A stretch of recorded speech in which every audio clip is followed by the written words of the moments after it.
Greetings and or salutations, depending on your flavor. I'm Ben. Welcome to the Sunday Night Hang. If you're new, please subscribe. If you're returning, welcome back.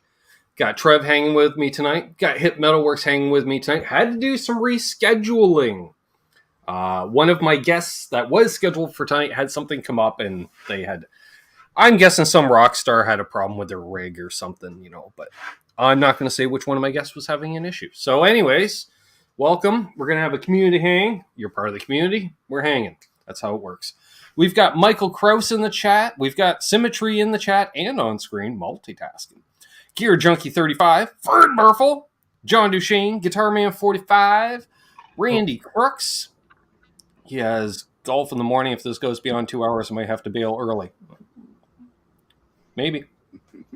I believe the answer would be, for the theme for the time, it depends. True enough. I'll put it out there. We've got Charles 75N, Dr. Fabric, Hip Metalworks in the chat and on screen, multitasking as well. I am not. I'm just reading the chat on screen. Unfucking believables here. Yeah, I can say that for more than a minute. And BC Rich 581, Zach Thong, Lambert Drive Studios. Good to see my friend Jason in here. We have a business meeting on Tuesday. Yes. As per an off-air conversation I had with some of you last month. We've got Keith H. in here. He says, is it my internet or has it not started? Well, when you wrote that, probably hadn't started yet. Coming in 5x5 here. There we go. Apparently Scott Brockway's taking a shower. There's the mental image I needed to start off tonight's show. Thanks, Scott. Appreciate that. Of course, Paul McNary's here before we start. He's always here before I start. Who else? Y'all talking to each other. Cushman NYC. Thomas Santiago. Cutting off Cushman NYC. He sees stuff. NYC. Let's see here. Yep. Oh, Ryan Hall's here. T. Ricky. Joe Hervey 84. Patrick Trites. Doug Strong. Jason Lindholm. Gretch Zeppelin. See you, Zach. We're getting early. Martin Lemaire. Dane from Zim's Guitars is here. What's up, Dane? Royal City Records. Zim's, good to see you, brother. How you guys doing? Martin catching on replay. Awesome. Doing well. Good. Wait a minute. Philip. Johnny Love. All kinds of folks in here doing that hang. Dan in New Jersey. Good. I'm going to try and open my email in a separate window, but you know what usually happens. The legend himself, Simon Hosford, in the chat. See Haas. Good morning, Haas. Oh, yeah. See, Trev tried. He warned us. He starts pressing buttons. Next thing you know. Come and they go. Yep. Yeah.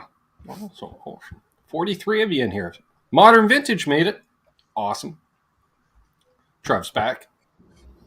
I don't know why it does that. It's so stupid. I don't know either. Absolute Mayhem would know. He's all like a professional at the silicon chips and stuff. So he says. Awesome. Well, if you folks have any questions for any of us, tag any one of us, or question marks in the front to stand out, or stand out with a super chat. There's all kinds of ways to stand out. Oh, and Randy Crooks wanted me to point out, Trev, we've talked about the double dippers on a channel. Right. We have our first triple dipper. How do you do that? Oh, apparently you set up a second account and become a channel member as well. So you do 2 accounts that are channel members and on Patreon.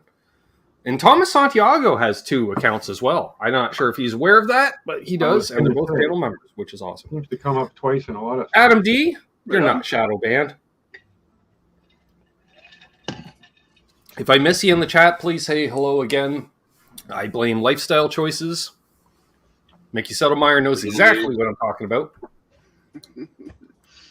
3 Canucks in a Zim. That's right, Gretch Zeppelin. Dean's an honorary Canuck. He's nice enough. Well, I know how to go. Down there where he is, though. That's all you have to do, Hey? If you're hard of hearing. It's, hey. Huh? What's that? See it a lot. Let's do that, Adam D. So, yes. Yeah. There we go. Talking lots of gear tonight because I've been watching the videos that Dane's been posting, making his son edit, and poor Yeah. lad. Dude, I pay him Well, $100 a day videos, to do editing. I'm just gonna pour it on. You should, especially at a daily rate, especially. At $100 a day to edit, I'm just gonna pour it on. I used to walk around my store and be like, okay, I'd look around, I'd be okay, what's a good guitar? What would Mhm. make a good video? Blah blah blah. What now? I just every guitar that comes in used needs new strings. Yep. And every customer that brings theirs in, occasionally I'll ask them, do you mind if it's in a video? And usually they're, oh yeah, that's cool, no problem. So every guitar that needs restringed, I just let the camera roll now. I love it. Yeah, and well, that's because that's a bit of a validation for a customer, right? Like if you say, "Hey, can I do a video on your guitar?" They're like, "I knew my guitar was cool." Yeah. And you can literally do any video on any guitar, and people will watch it for the simple reason that there's somebody out there that wants that guitar, has that guitar, had that guitar. Because I get comments to all the above echoing out with that and tune it. Can you please tune it? I get that comment a lot. No. Oh yeah, I know. I think I'm aware of 3 I get people so in our many of those. community that go to Zim's shop, like Rico B, right? Doesn't he come in too? Rico comes in all the time. As a Make it matter of tall? fact, he brought in an Epiphone. I'll show you guys later a guitar Rico brought in if you guys are interested. Sure. Mega Todd and Rock Daddy. It was great. Rock Daddy was in the other day, and Rock Daddy is going to get me in trouble because we've sat around and we bullshit about this and that. And there's a high school right next door, like walking distance. So at 3:00 in the afternoon, we get occasional high school kids. That's all I'm going to say. There was a girl in here in a short skirt. That's all I'm going to say. Rock Daddy was very inappropriate. That's all I'm going to say. Story's over. I am not seeing those skirts get shorter every year. I'm waiting for a father to come in here and beat my ass for calling his daughter a hooky, Rock Daddy. That's all I'm going to say. My story's over. There you go. Unbelievable says, I'm in the shop but never introduced myself. Hey, we got Kurt 5150 here. Awesome to see Kurt. Johnny Love. Yeah, Randy Crooks with the super chat with a question. I don't know if I've ever seen this before. Have any of you seen your gear played by a friend on stage because your friend asked for it? I had this wonderful experience last night. Cool. Yes. Ironically enough, I was doing a gig. It was the first gig I showed up with my signature guitar. And of course, I'm showing it off to all the guitar players before the show starts. And one of my friends was going to do a solo acoustic set. And he said, can I just play your guitar instead through your rig? Set up.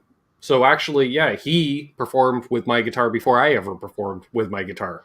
So that's my story. Trev, anything happen like that to you?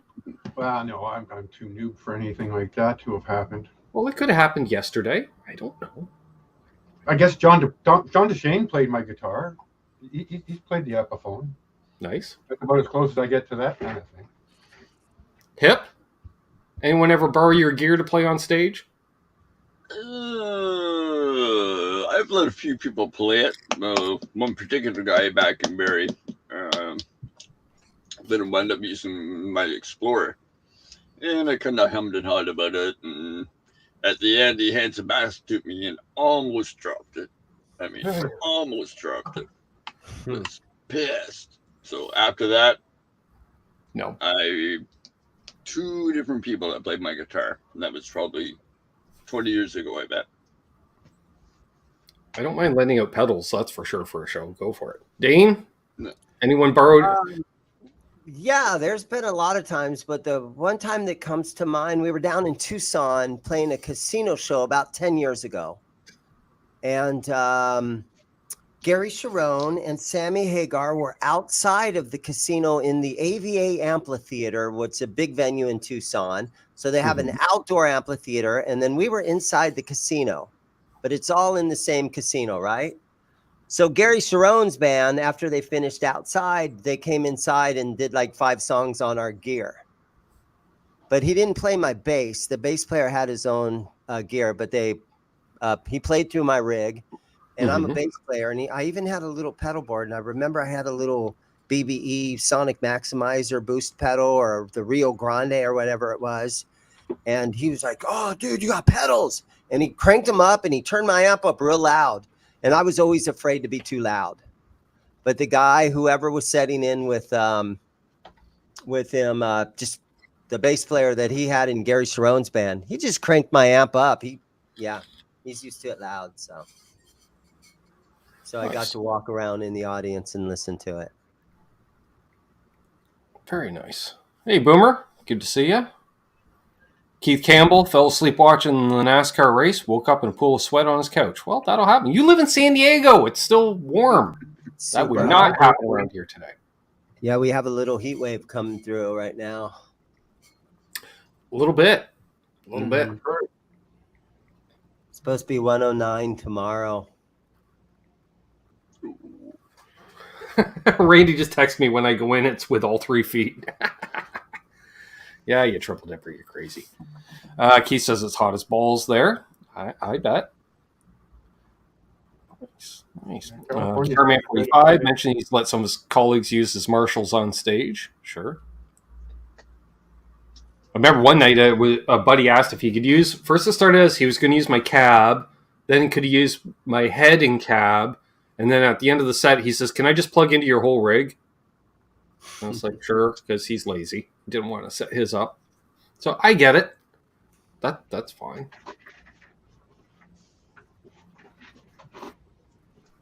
Patrick Trate says 32 degrees here today. That's hot for Celsius. I assume that's Celsius. Or otherwise, that's not that hot. That's cold. 105 in Scottsdale. Unbelievable, says. Yeah, it's tough right now. I'm 5 miles from Scottsdale where I'm at. I don't need 3 digits for my temperatures. I'm good. And the air conditioner in my truck. Here's my old truck right here. You guys might be able to see it sitting out in the parking lot. An 04 Chevy black truck, right? Yep. The air conditioner works, but the indoor blower motor broke. Uh-oh. So if I put it to where the outdoor air comes in while you're cruising down the freeway, if you're doing 50, it's bringing some air in, and so it's cold because the AC works. I just don't have the blower motor going right now. Which is not good in traffic. No, it's tough right now. Luckily, though, my house is just a mile up the street, 1.5 miles. So my truck does about maybe only 2 to 3 miles a day is all I drive it. So, it's super hot out, but you put up with it for, 3 minutes to drive home. And then, I would not try to drive it across town. Modern Vintage says, question. Does anyone know if amplifiers attack, rounded versus sharp feel, slow, fast, can be modified by someone like Dave Friedman, or is that in the transformer design? No. Filter caps, isn't it? Yeah, I was going to say that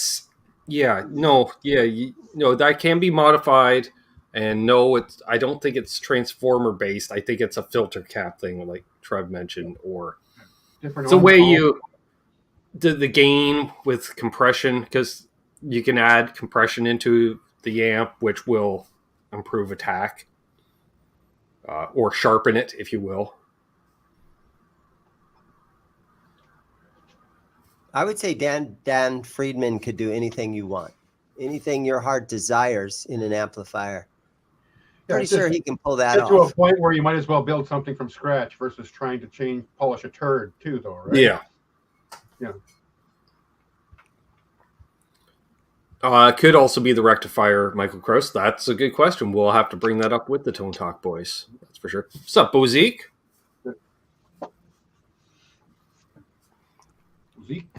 John says, I believe filtering and stuff. Exactly. So yes, for those that are joining in late, unfortunately the Tone Talk guys could not make it tonight. So we're doing a group hang, and we will be rescheduling them in the near future.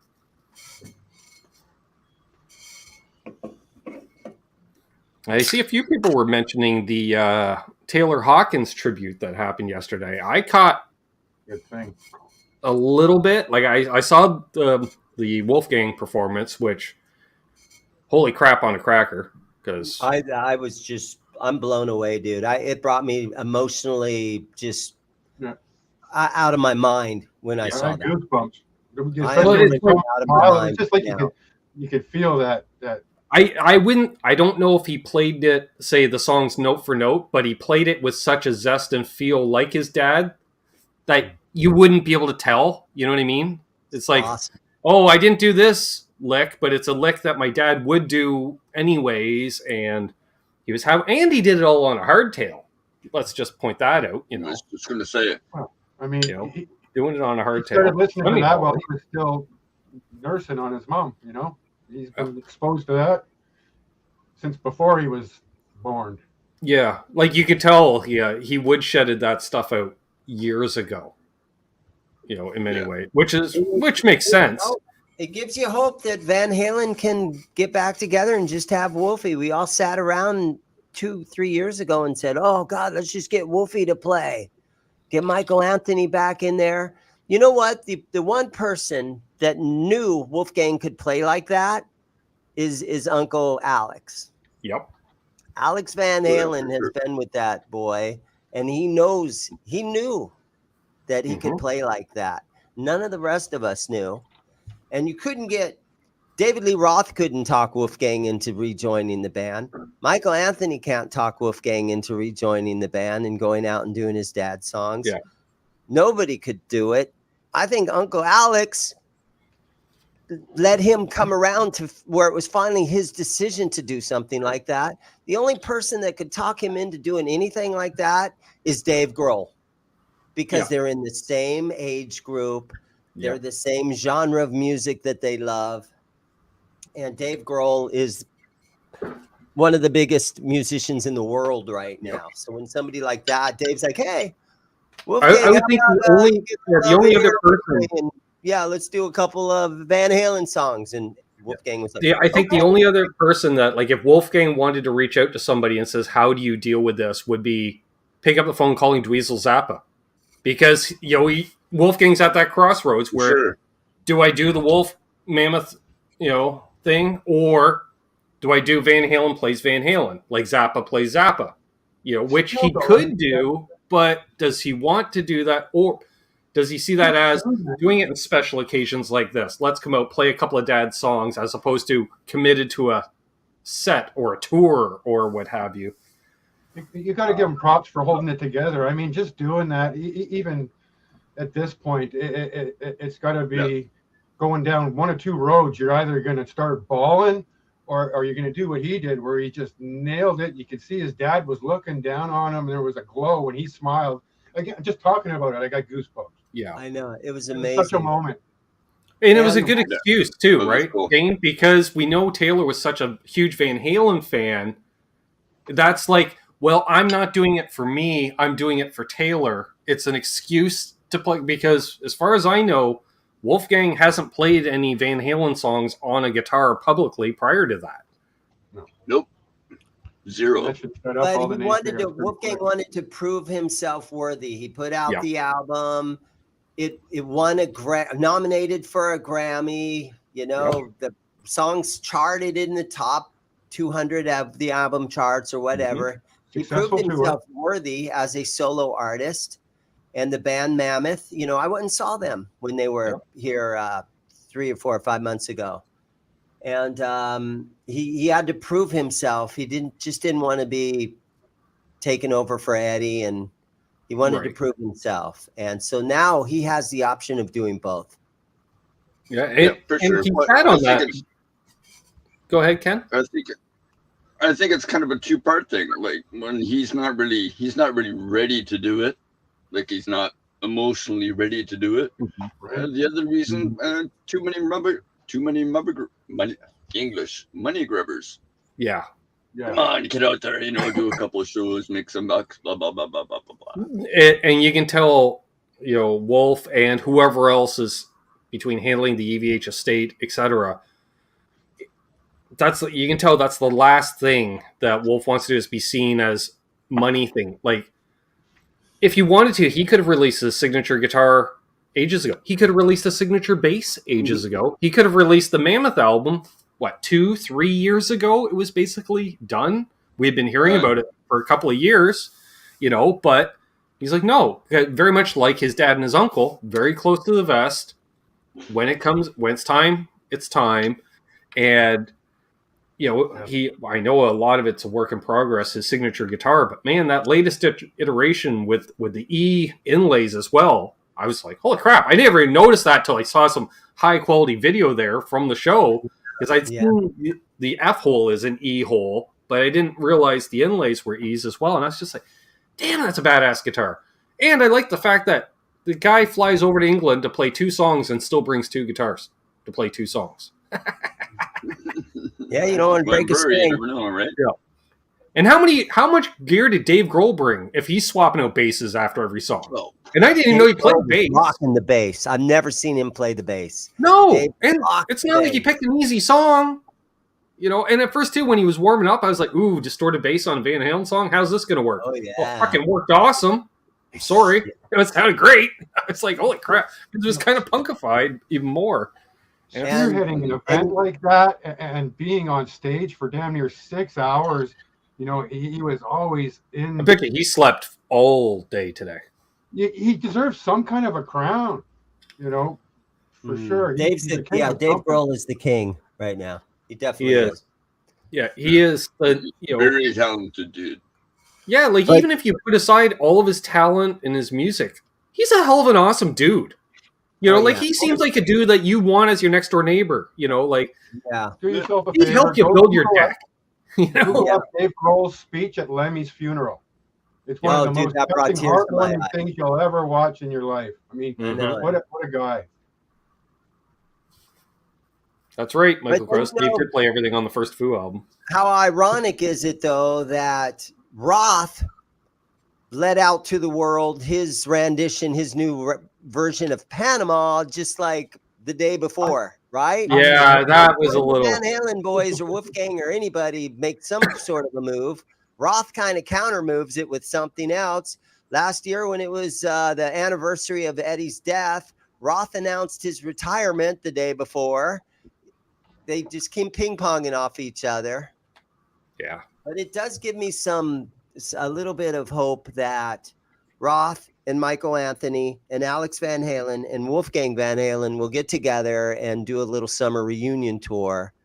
That'd be cool. Because it's not Brandy Price. Presley, California Customs. Good to see you, Seth. My niece hurts here. Well, the other too much drama? Nah, we still haven't hit the golden bar for drama in the band, and that's Fleetwood Mac. No band has ever had as much drama as Fleetwood Mac. I'm sorry. I don't know. There's been some pretty crazy things. Well, you've had marriages and other relationships. Comes to mind is that whole Vince Neil incident with the Pantera and all that turmoil and how that kind of precursored some of the best decade of their career. And they're still giving her. I saw him Friday night. Vince is in good shape. He's lost the weight. He did the show very well. Hey, there's Mr. Sexy himself, Boner Jams. He says, Symmetry, the YouTuber of 2022, smoking cigarettes on screen and smoking the ladies at the brothel. Ben Zims and Hipworks also spread the love. Oh, yeah. Love you, Boner Jams. Thank you very much. Speaking of which, if you haven't already checked out, I meant to mention when we saw a curtain here earlier, check out Under the Bus Network, Wednesday nights on YouTube, which you might be familiar with YouTube since you're currently watching YouTube. It's another one of them channels. Yeah, it's another channel on the YouTubes. Where you'll likely see a lot of people that you see in other places. It's a great little community. It is, huh? Pretty cool. Person in your neighborhood. In your neighborhood.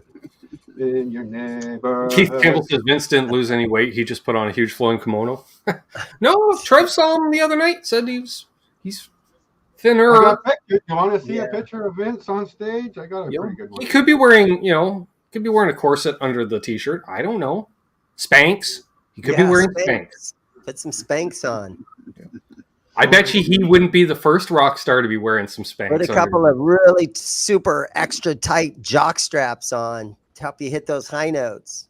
I think it's actually a video, but I'll put it on without the... You know, Dane, like you go to the NAMM show and you see the handful of rock stars that, you know, they still dye the jet black hair, but yet their face is like a catcher's mitt, and you're like full on stage wearing, you're like, dude, you're just trying too hard. Like, you're just trying too hard.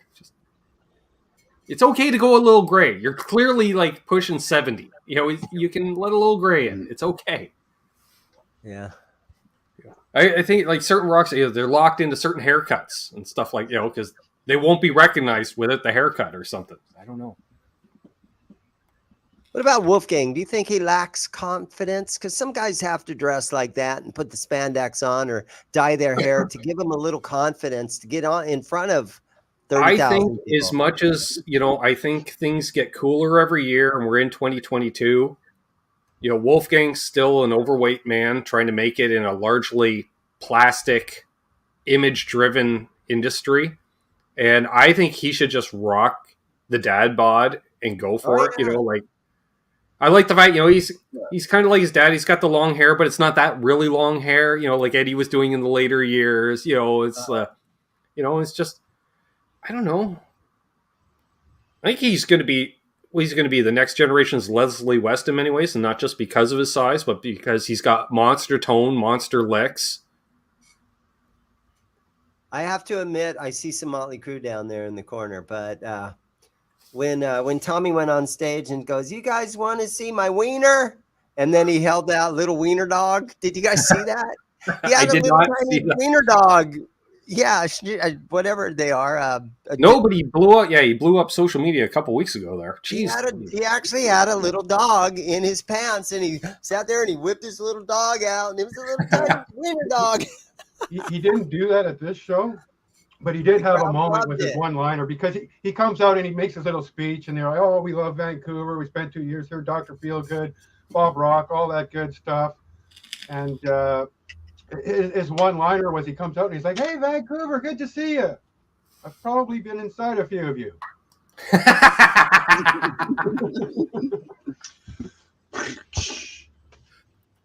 True. Michael Crow says Los Lobos was the original dad rock band. Maybe. I got to see them play at the Gibson party the last time I was at NAMM. They were awesome. I've always been a big fan of their work.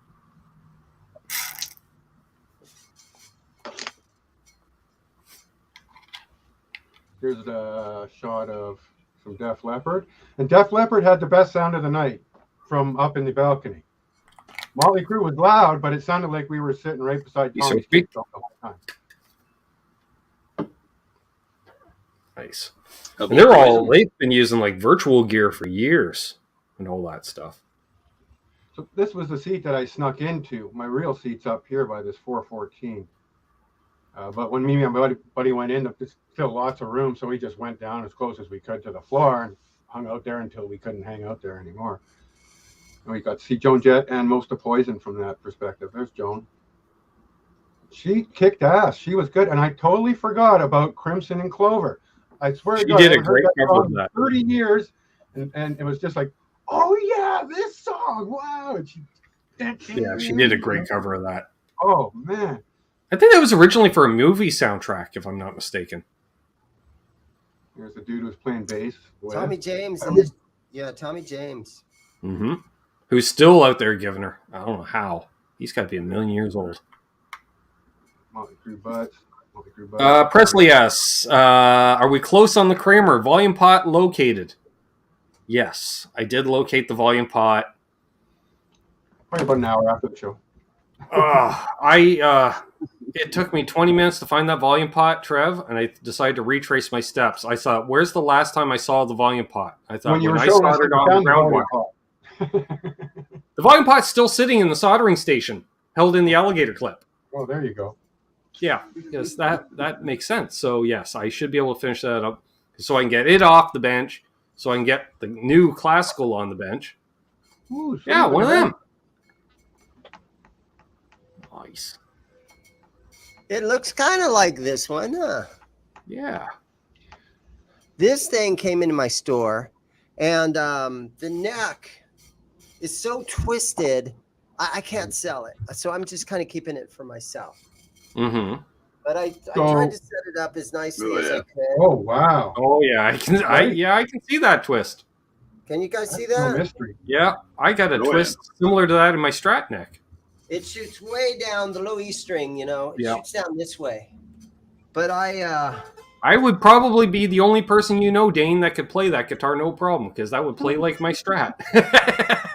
it plays fine, but I don't Yeah. want to sell it to somebody and then they take it home and then they look down the neck and they'll be like, that motherfucker sold me. Yeah, because you can put a factory setup on it. You just can't put a hot Kramer setup on it. That's the only issue. The string height has to be a little bit high, but I leave Yeah. it over here in my rack of misfits that are just my stuff. BC Riches and Kramers and a Charvel and a couple parts casters. Up headstock harem. Truss rod won't fix that, Keith. You're basically looking at a heat press to try to fix that. Mhm.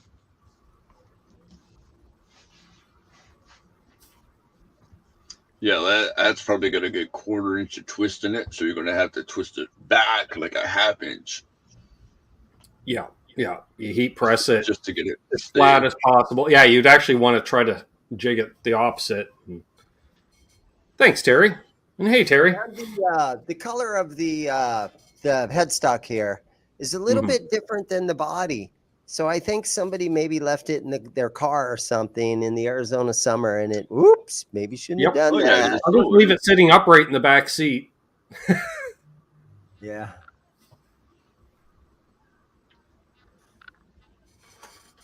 But it plays good. I enjoy playing it.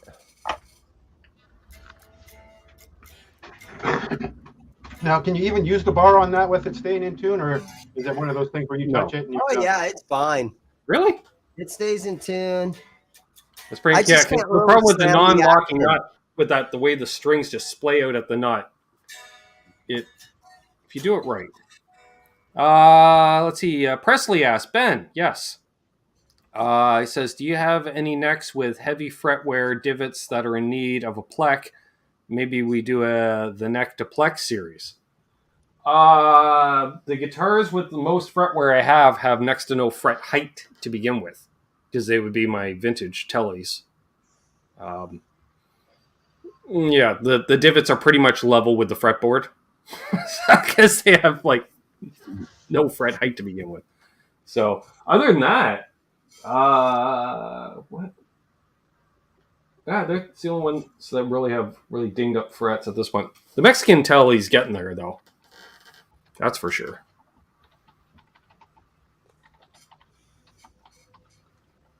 Boner James is asking if you have any 7 strings in stock, or as he calls it, Castle Grayskull. Castle Grayskull. I think he's calling your store that. 7 strings. I see an Ibanez 8-string over there. That's all the strings.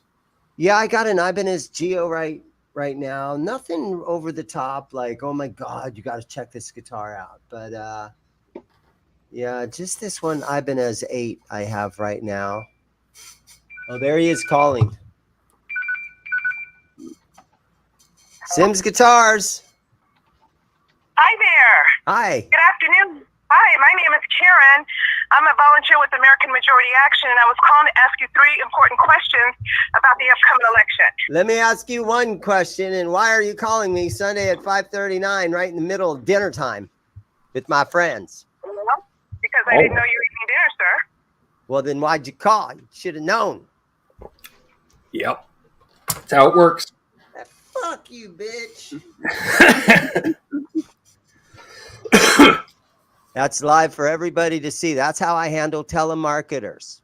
That Just works so for me. everybody knows that's just how it goes. Hi, you're live on the air.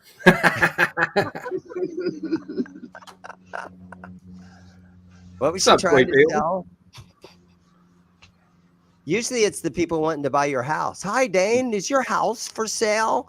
And I'm like, no, I sold it yesterday to your mama. Hey, AQ Music. Dwight Bailey, good to see you. Yeah. Rock stars, man. We had a bit of a situation here this morning. Apparently, the people that bought the property that surrounds my place decided they were putting a fence in at 8 o'clock this morning. You really want to get under the skin of the musician as a new neighbor? Start working at 8 a.m. on a Sunday.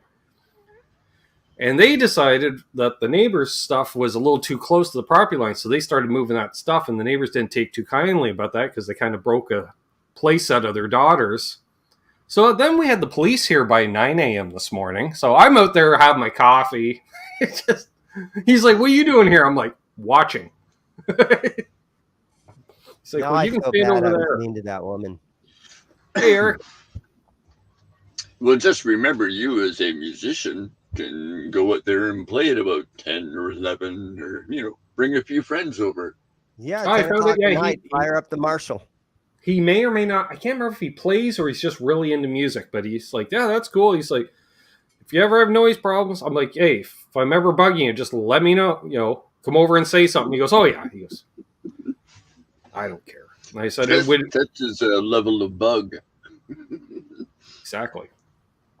So, and he thought that's cool because he has a bunch of bonfire parties all the time. So he's like, hey, maybe you can come on. No, I'm not free entertainment for the night, but I'll come over and hang out. Yeah, I'm down with that. I'm always down with that. Bring a He guitar. did say, yeah, he said I should bring the cornhole boards over. And I said, that I can do. That I can do.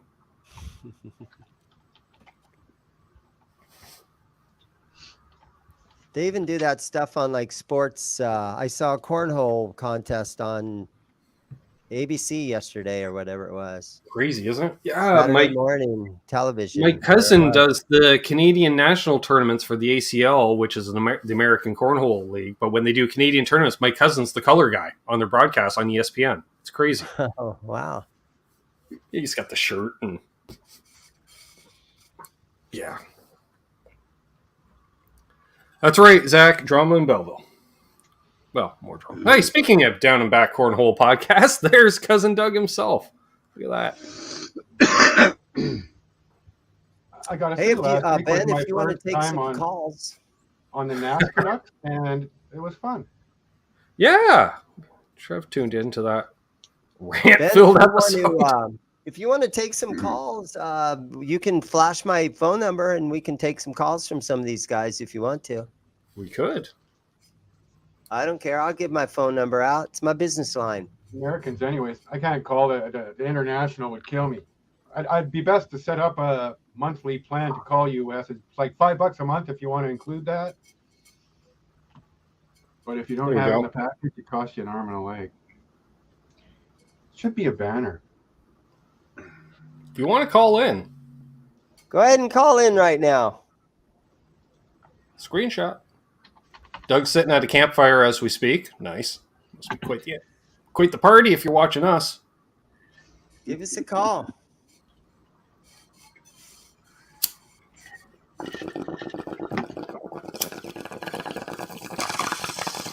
And by the way, the gauntlet's been thrown down, Kurt, to have you and Boner Jams on one night. Just saying. Gauntlet thrown. We're not going to say who recommended that, just recently, again, to remind me. I'm not saying any words. Feel like it's a reunion up there. Sims, have you been under the bus? Dean? No, I've asked them and they don't want me to come on. Are you serious?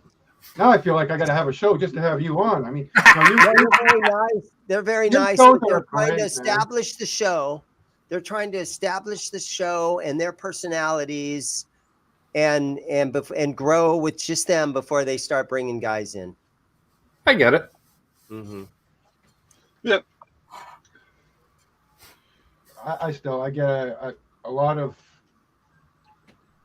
helpful encouragement and stuff from like your stuff. Here's an example of a guy can get $150 crappy Epiphone guitar, and can he make it play? Those things are Strings great. off, neck straight, hit a few of the frets. I did the rocker, and there was a couple, Still ended up with a buzzy one here. I had to tune up a little after the fact, but the action set at standard, 532 here, 332 here, 17, and it doesn't suck for a $150 guitar. No, those things are great. Yeah. Leave it in the bridge position. This is my new winter guitar, so the Ibanez can maybe go on the bench and get. Oh, exactly. I want to get see if I can make this work again. This doesn't have obviously it's not a low pro edge or any of that crazy. Right. It's a piece of crap, and the piece of crap is worn out because center to center on the post is 74.5, and center to center on the bridge is 74. So it's gotten chewed out on the top. Yeah, so you need new post and bridge. Double block. This thing's a hardtail. It just looks like a But solo guitar. As long as you can play it.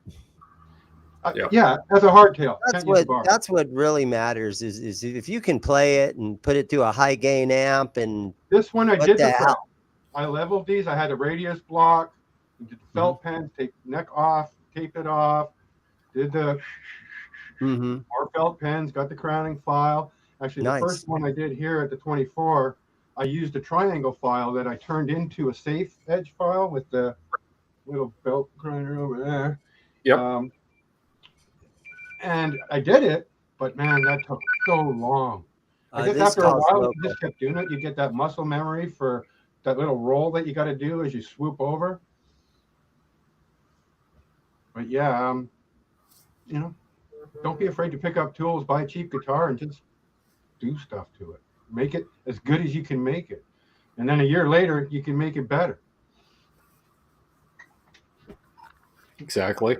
And you mentioned Solo. You were thinking about getting some stuff through them. Solo has a cheap bridge that's 74.5 center to center. Speaking of which, 24. Solo is doing an event on September 24th. So that would be the day to order that bridge. 10% off everything. Hey guys, we do got a caller here. Ooh, we got a caller. So, Dane, I have a question for you. Okay, who's this? I know that voice. If you were sent a, hold on, I gotta let Trev show the sticker there. If you were sent a free fabric topped Kramer Beretta special, what upgrades would you do to it? Well, it would. Great question. Here's what it would probably end up being: probably at least 6 episodes to make a few decisions to figure it out. And I don't. Well, at least one episode to find a volume knob. Yeah, he's into 6 episodes now. Working on that. Actually. Well, what upgrades would I do to it? Would you replace the nut or just give up on it? Would you just I'd probably give up on that. Yeah, I'd probably buy a plastic one. I can get them for like $3. Throw a plastic nut on it. Yeah, and liar. If it has 3, if it has 4 or 5 springs holding the trem back, put it down to like 2 or 3 springs. And throw any kind of humbucker in it. It doesn't really matter. As long as it's a humbucker, it could be a double slug thing out of whatever. And yeah. What if it was a super distortion? That would be rad. Even if it's one of those Chinese fake super distortions, that's good enough. Slam that sucker in there. I can validate that it was not a. I don't feel tardy. It was the real deal. You got a pencil? That's all I can tell you. Just get it and have fun with it and play it. All right, Dame.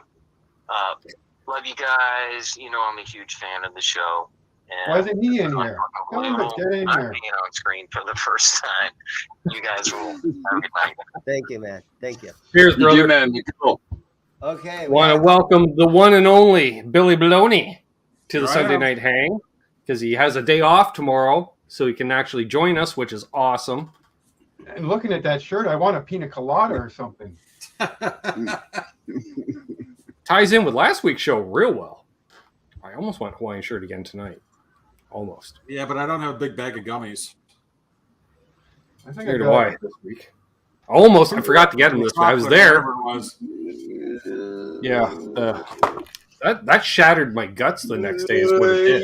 Yep. Oh, really? Found some. Yeah, that was a whole lot of indigestion. See you, Jason. Have a good one, buddy. We'll see you Tuesday, right here. Tuesday. Yes, we have our business meeting on Tuesday. Oh, business. Busyness. Lambert Drive Studios. Good friend Jason Hamilton, multi-talented musician, recording engineer, songwriter. So yeah, that's look forward to doing that. And by the way, everyone should check out Lambert Drive Studios YouTube channel. He's been putting up a bunch of stuff lately. Check it out. Right on. Well, you may see some familiar faces on there in the future. Just saying. If we all go over there, we'll all be there, right? Right. Exactly. There you go. Yes, and to follow up to the phone call coming in, somebody mentioned, I think it's GraphTech makes saddles that I can put on that bridge on that Beretta Special. So I'm looking at those to upgrade the saddles because Mazel. I did look into the GraphTech bridge. They make a bridge, and you can get it with piazzos or not piazzos. And the thing with their bridge is they've got this kind of no break thing, right? On that edge, it's a bridge. Mm-hmm. It's not metal. It's not high tempered steel. It's some kind of a Space Age polymer, carbon fiber thing. You know, Space Age polymer. Yeah, all the GraphTech. Not that of whatever. Not metal. GraphTech Yummy 2000. But So a lot of people say it doesn't have the ring. It dampens to some degree. And if you're playing a certain style with a certain amount of EQ, I was just going to say you might find it sounds a little flat. Yeah. For lack of a better word. Not as bright. Like even plastic might sound better. Depending on your plastic. Particular situations. Broad range of things. Well, Gibson used to put those nylon saddles on guitars for a while. Yep. I'd see that wearing out pretty quick, no? Interesting. Presley, California Custom says, thinking of doing a custom guitar subscription for locals who can come to the shop, choose from a pool of 8 guitars at any given time, 4 Strats, 4 Teles or more, swap out 12 times a year. Thoughts? So, yeah, like a lending library, but subscription based. I like that because then it's more refined, you know who you're dealing with, and I could see that. If one of those Teles has a humbucker, I'm in. Yep. And so I was going to mention earlier, we had Trev here showing off some photos from the concert he went to. And I'm surprised Billy can hear anything because he went to 2 shows last week. Thursday and Friday. Yeah. Let's go, brother. Cool. What'd you see, Billy? Thursday, I saw Mike Campbell and the Dirty Knobs. Mm-hmm. And then Friday, I saw the Shins. Mike Campbell was awesome. Wow. Right on. It was And a what were the very venues interesting like? show. Smaller venues like clubs? Yeah, it was a House of Blues here. I think it probably holds about 600-700 people. Nice. Yeah, it looked like a nice venue. Wait, I saw those photos he had posted. I was like, oh, yeah, right. That was this week. Right. Yeah, it was. And the Shins, aren't the Shins like 80s throwback kind of a band? No, but they're just new kinda like younger guys? 2000s alternative. I don't know how to exactly. Pop punk? They're not punk at all. No, they're just more pop than anything. My wife kind of turned me on to them. Okay. But they put on a great show also. Mm-hmm. Very different. But I mean, do they got the big hair and do they kind of look like an 80s band, but they're just like younger? No, not at all. They just look like regular dudes, to be honest with you. Oh, okay. Doug Strong mentioned Shins are indie rock. Yeah. Sure. I've heard of the Shins. Which I love today, thinking of indie rock, when Pete Thorne gets a super chat, when someone's like, I'm looking for his Sebadoh tone. I was like, you don't see that in a lot of live streams, Billy. You just don't, you know? No. That's not something you see every day. But Pete had the answer. Can you pronounce Sebadoh? Yeah. Right. And I was just like, ooh, where is he? And he mentioned a pedal, and I forget what it was, but he's like, yeah, it gives you this great lo-fi tone, blah, blah, blah. I was like, huh. Okay. Nice. Thank you, Terry. Link to Dean's channel in case you live under a rock and don't already have a subscription to Dean's channel. Check it out. Oh, thank you for that. It's a great channel. He gets guitars in, and it's like, well, I got to do a string change. I got to do a setup. I got to do all this stuff anyways. I might as well film it and talk to you guys while I'm doing it. And every once in a while, I think it's been a while since I've caught one of your live streams, but he'll be sitting around. It's a slow day, and he'll fire up a live stream and sit there and hang out and talk about stuff. It's great. Great channel. Thank you for that. Speaking of which, yeah, I don't know what it says about me when I'm editing a video of a string change while watching a video of a string change. I guess immersion in it. I don't know, but I do. Because when I picked the guitar up yesterday, I had thought to myself, maybe I should just do that with the camera pointed on me while I'm at the show tomorrow. I couldn't wait. I had to do it this morning. I think my videos have gotten a lot better since I stopped showing my face in the video. if you just honestly, if you just show the guitar, it works a lot better. True. As soon as you start talking and your face is involved and people can see this, you're like, no. All right. So opinions from the panel other than me. Thoughts on the Fender FMT Teles, which I will put up a photo of because Randy sent me a photo a while back. That would be the set neck made in Indonesia with dual Seymour Duncan pick-em-ups in it. Well, it sounds pretty delicious already. I've had a couple of those come through. Yeah. Yeah, they're... I like them. They don't feel like a Teles. Take this off a little bigger. Color matching headstock. There we are. Yeah. It's very similar to this. Fender Rock Teles. Yeah, it looks like that. For cheap. Is that neck through? No, this is a bolt on. This is a 1984 ESP Eclipse. Before they went. I love that color, dude. Mm-hmm. Okay, I didn't even know about that. Now I want it. Great. I'm like, that's a Teles. Oh, no, touch it at least. Can I hold it for a minute? It's 80s, and it's got a wiggle stick, and it's ESP, and I'm like, the wiggle stick on it is awful. Everywhere. You don't want to even touch the wiggle stick on that. It just goes out of tune instantly. It's like the worst trim I've ever encountered. Oh, now that sounds like challenge. Like I need a challenge in my life. Were they just Floyd copies or? No, it's called the Flicker. And it's got these two little knife edge things that go into it. It's like a 2-piece bridge. It sucks. And when you go to change strings, the whole bridge pops apart, and you have to hold it back together while you put the strings in. This sounds like a guitar I'd love to see appear on Dave's World of Fun Stuff. Right? Yeah. At some point, I love his. Who designed this? Pissed him off so bad. Yeah, like who designed this? How many times you'll say, and you're watching, going, "Yeah, I know, exactly." Speaking of which, with looking at bridges that I've never seen before, the other day he had a G and L, and it was like a Floyd, but instead of slots, it had holes or like ovals, and it had these little felt bushings where the knife edges were and shit. Yeah, that's the way their 2-point trim worked. Yeah. He didn't complain about that much at all. No, the weird thing is that weird set screw for the bar to click in. Right? Yeah, that was kind of goofy. Which I'm wondering if that was a pointed tip set screw originally and had been swapped out because they're easy to lose. And someone put just a regular grip screw in there. The original bar, right? Yeah. Oh, speaking of which, also, where's that?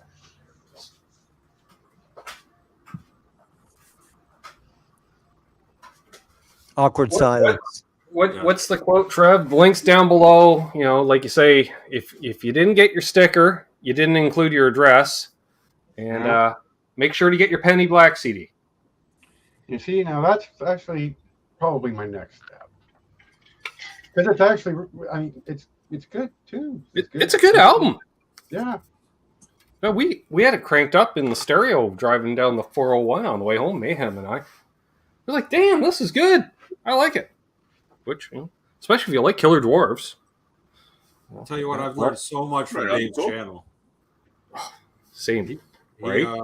Yeah, he's the reason I take this $150 guitar and pull the strings off it and do a little fret work and flatten the neck, put strings on it, tens, brought it right up to where it ought to be.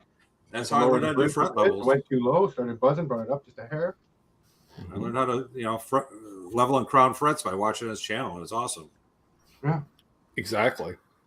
And now when he does a video like he did with the G&L, he did the frets on that, but he just skipped it. If you want to know how to do frets, you got to go back into the archives, right? Patrick also has the Penny Black CD years ago via Dropbox. Nice. Yeah, Dave gave me that copy the day we went up to Solo to meet him and hang out and had lunch. It was really cool. Might be a cool simulcast if you could get up there. Oh, it was funny. Oh my god! Like because that was like one of his first days at work at Solo when he was there every Friday, and he's just like, they got another guy that works in there, Trev. Yeah. And basically, he was told, like, if you can't fix it, put it aside for Dave, right? Yeah. So it was just nothing but broken headstocks, just gooch beyond gooch guitar. He's like, look at this stuff. I'm like, holy fuck. I'm like, is this stuff even repairable? He's like, well, yeah, but, it's like, gee, okay. There comes a point where there is, no return. With that said, our good friend, Music Therapy Laz, with that broken headstock on that cheap acoustic that he had, he did a pretty good job with that over time. And I mean, it's time, and if your time is money, then you probably should be making your money. But if you got more time than money, why not glue a headstick back on a $110 guitar? Yes, be sure. It's September 24th is the Solo event. I'm if you going to try to sneak up for that. 10% off that day. That's when I'm going to buy my bridge probably that day because it's 10%. Well, there's a couple things I need to get, and I figure the gas will offset the shipping. Basically to go. I want to get some of that sandproof tape. I like that stuff, and I forgot to get some last time, and he always tells me. I've got some of that. Pretty close by. Hey Ben, have you ever had Dave on as a guest? Yes. It was a calamity. As he says, technology doesn't like me. So he could really hear me during the show. So I could hear him okay, but he couldn't really hear me. What town is Solo in? Technically Concord, which is now part of Newmarket somehow. So it's the north end of Toronto, northeast end. A couple hours out of downtown, right? Yeah, like basically I just take the 401 until I see the Don Valley Parkway cut off, which heads south. I take it north, which is, I believe, the 403 or 404. North, you go up like 3 exits, get off at whatever the fuck that is, Leslie, Shepherd, I don't know. It's one of those major streets. You get off, you drive about 4 blocks. No, maybe more. That's Cosmo. Drive 10 blocks and you get to Solo, because Cosmo and Solo aren't that far from each other. Because if you're going to hit one, Mazel will hit the other. Yep. Just for the platinum room. Just for the platinum room. Oh, let's just grab a Tom Anderson and plug it into a Friedman, because you can. Just for a minute. 404. Thanks, Doug. But much like Vancouver, I mean, the traffic there, from what I've seen, my little taste of Aurora and Newmarket and all those places in Ontario, the traffic is very time specific. Yeah. If you're heading into town when everyone else is heading into town, a 45-minute drive is going to take you 2-3 hours. As long as there's, in the wintertime, when there's a blizzard on the 401, I mean. Oh, yeah. Yeah. Well, yeah. Yeah. Like rush hour is the same as LA or worse. But Vancouver gets really screwy too because of the bridges. You got rivers and bridges, and if one of the bridges is screwed, everybody else is going to the alternate bridge, and it just becomes a gong show. I was almost in LA yesterday. We had it scheduled where we were going to open up for Starship at the Canyon Club in Montclair on the 3rd, which was yesterday. And I was super looking forward to opening up for Starship because there's going to be, it's like the venue is like a dinner theater. Right. I remember you talking about that on Fruitcake Tony's channel. Yeah, but it got canceled. And then so I go on the Starship website and I'm like, they better have gotten themselves a better gig because I'm pissed now. And sure enough, they got a better gig somewhere. And so, darn it. That would have been super cool. Mickey Thomas is still the lead singer. You know, they still have the original drummer. Nice. And man, that would have been fun. Speaking of Dave, might as well. Shoot. Mazel. You need the Killer Dwarfs beer cozy. I got a Megadeth one. Which you know he didn't pay for him. Russ gave him. Which, you know, fun. Yeah, go back on Dave's channel. Made my own. Dave would be hanging out at Russ's up Pedal at the show. cottage, and they go live, just pissed to the gills. It's quite funny. That pedal show. Nice. No, that Craig Cachito, or how do you pronounce his last name? Chizo, or who knows? I don't think he even knows. Critico? He's not in Starship anymore. As a Canadian, I wouldn't even attempt that name. He plays like flamenco music or something now. Yeah. With names like that, I'm not surprised. I remember hearing about that. Yeah, no, he's not in the band. If he was still in the band, they would probably double their attendance when they go out and play, right? Because they're playing venues that probably would have done 600. Well, probably 300 to 600 people probably would have went to that show yesterday. But it kind of depends on where you're at. But I think if Craig was still in the band, they could be, you know, who knows? They could be out on a stadium tour opening for a bunch of guys or something. Mm-hmm. I saw those guys like in early 80s when it was like he was in the band. It was the original Starship lineup. Right. And they played at a venue that was like 20,000 people.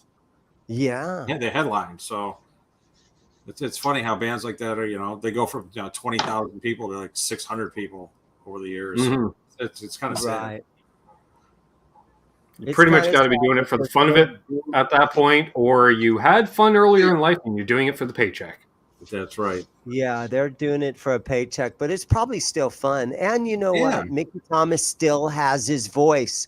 Unlike, well, Vince never really had a great voice, but there's so many artists now where it's like, oh, stop singing, buddy. Yeah. Your better days are way behind you. But Mickey Thomas still has a great voice, and he's in New Jersey. Saw them 3 years ago in Bowling Green. He's at least 70 years old, right? How old is he? Oh, he's got to be at least 70. He's Paul McCartney age. Jeez, what is this, a Zoom call? Because all of a sudden Guitar Man 45 is like, yeah, I got 3 of his guitars. Of course you do, bro. Maybe Guitar Man 45 should join us and show us some of that. Jeez. Yeah, didn't he have a carbon signature model? Yeah. Had a bit of a storm come through and made a mess. I have a signature model of one of those Starship guys. Let me go grab that. I'll show you this. Get out of town. The very first Guitar Player magazine I ever bought had a Craig Chiquiso, I guess is however you say his name, playing a pink mockingbird on the cover. Ooh. Presley's got a red DC stereo with 22 pole piece pickups. That's all the pole pieces, Charles. Yes. That's all the pole pieces. Just as an FYI. Ooh, look at that. So low later. Nice. Epiphony. Signature. Who is it? I saw John Capo. The guy that used to be in Jefferson Airplane. Okay. Yeah, and Hot Tuna. He plays at Hot Tuna. Jack Cassidy was the bass player. Was this the Hot Tuna guy? Yeah, Jorma. Another guy I can't pronounce his name. Yeah. Another first name's Jorma. Yeah. No idea. And we have live from the campfire camping guy because it's Labor Day weekend. Did he got a marshmallow? I got nothing else. Or a hot dog. I got no more. What time is it there? It's 9 o'clock. It's probably hot dog time. Too soon for marshmallow. I'm confusing the other people. Wait, we're on YouTube right now. 54 people watching. Yeah. 55 people watching because somebody tuned in from the campsite. I don't know. He's got that campsite Wi-Fi. He does. Yeah. Campfire lighting too. I do. That's got a nice shine to it, Zim. This is the famous Trogley roll. So do you use like car polish on something if it was like that and it came in kind of faded and stuff? Do you put Oh, hell yeah, man. Just take car polish to it. Shine them babies up just like it's your car. Well, I wouldn't do that to a very, very nice PRS 10 top. Anything worth more than a grand. Don't do it to an old nitrocellular finish on an. And there goes camping guy. But any polyurethane or enamel or anything, I'd just take car polish to it. But That's I right, also Carol. own these guitars, so if I fuck these guitars up, then I wouldn't do that to somebody else's guitar. But to my guitars, I just use car wax and shine them up.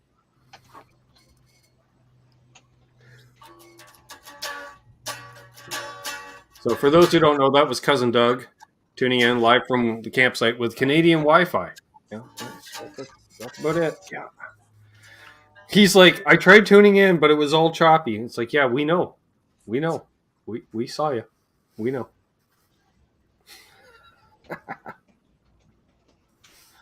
Nice. What we got going on here?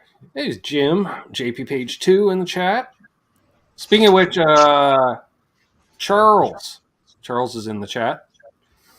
Chatty Charles. Are we doing a Zoom call this Saturday, I believe? 1 p.m. Eastern. Yay, September. Finally, something good. Yeah. Speaking of which, channel members and patrons may have seen, if you saw the video I posted, which yet more bonus content coming up later this week. But anyways, picked up a guitar from the Pound the other day, or the pawn shop for, the regular folk. Been waiting on a classical guitar for a while, but much like Charles, he's always debates, you got to pay my price. And forever and a day, you could go in a pawn shop and find a classical guitar, Dane, $75, $90, maybe $100. $75. And then all of a sudden, they're all $175, $200. And I'm like, no, I just want, because I'm only going to play it once every 6 months. So I'm in the pawn shop the other day, and I see this Beholden. I was like, oh, the neck's pretty straight, and it's only got 5 strings. It's got a price tag of $40. I'm like, sold. I did not check the sheer volume of fret spread. It had all the fret spread, including some frets are sticking out one side, not even over to the edge on the other. I'm like, I don't know how that happened, but they're all stuck in, so we're leaving it, and we just made them shorter. We just won't play there. But yeah, $40, and then it cost me damn near $20 for a package of strings. Nylon strings aren't cheap, apparently. Try taking your girlfriend to the movie, dinner and a movie. You could have a nice guitar. Okay, let's think. Girlfriend, dinner and a movie, or go buy a cool guitar. Wonder what I should do. And made in Japan. Back in an hour, honey. Yeah, old made in Japan. Kenora was the name. Yeah. But not Kenora like Kenora, Ontario. Lake of the Woods. Which is Kenora. It was spelled Canora. Isn't there caption Land of a Million Lakes? The Kawarthas. Doug. So the guitar you bought, again, what was the name on it? Connor? Kenora. Kenora. Made in Japan. It's got a crack in the headstock between two of the tuning pegs, but I'm just going to glue that up and pretend I didn't see it. Yeah, that's fine. Hey, I figure if I can get 4 hours of playing time out of it, it pays for itself, I used to love playing classical. I wish I had one again. That was the thing. I missed having one. I haven't had one since shortly after high school.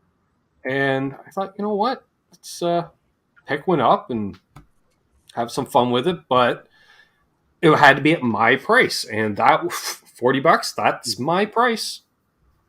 No truss rod in it, but the neck has minimal neck relief in it. Enough. Yeah. Oh, yeah, you have lost away on that. I have one that sounds just like that. Let me show you this. Mickey Sotomayor says the guitar could last a lifetime. The girlfriend? Exactly. Yeah, Mickey. Love you, brother. I got to get on the line. We got to play some GTA later. Hey, David. David Pekarski in the chat. Good to see David in here. You play a classical for a little bit, and then you pick up an electric again, and it's like, holy, just flying. Oh, wow. That's a blast from my childhood. God damn, a Goya? A Goya.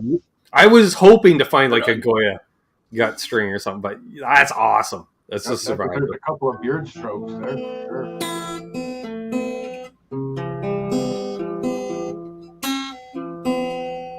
Right. It's kind of in tune. Yeah, go ahead. Steel sound cancellation's not killing the sound either. It sounded good. Made in Japan. Yeah. Wait, let me see if I can zoom in on that. There it is. Goya. It sounds like a dumpling. I don't know. Sorry. Gyoza. That's what those are. Yeah, close. Right? But this is a steel string. It'd be cool if it was nylon.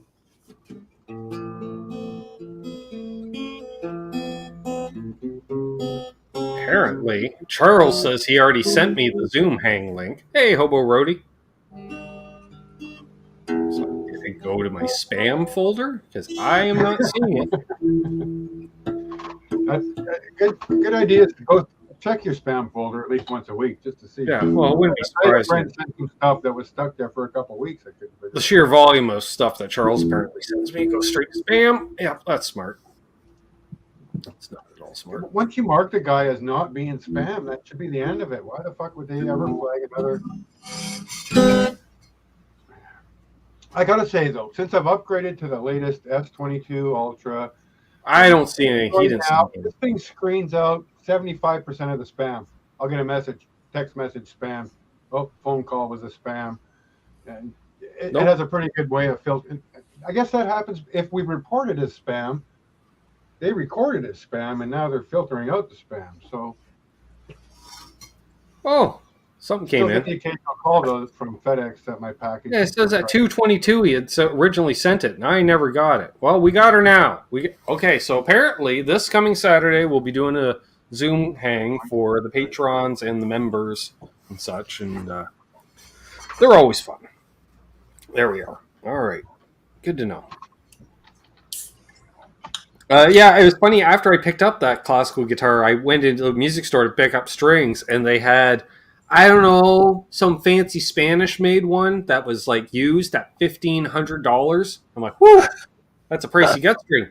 So here, you gotta check it out. And other than the neck profile being different, I was like, yeah, it sounds and plays the same to me. And he looked at me heartbroken, and there was another woman in there playing acoustic guitars, and she looked at me like, what are you, new? And I'm like, yeah, I don't hear a difference. I don't feel a difference.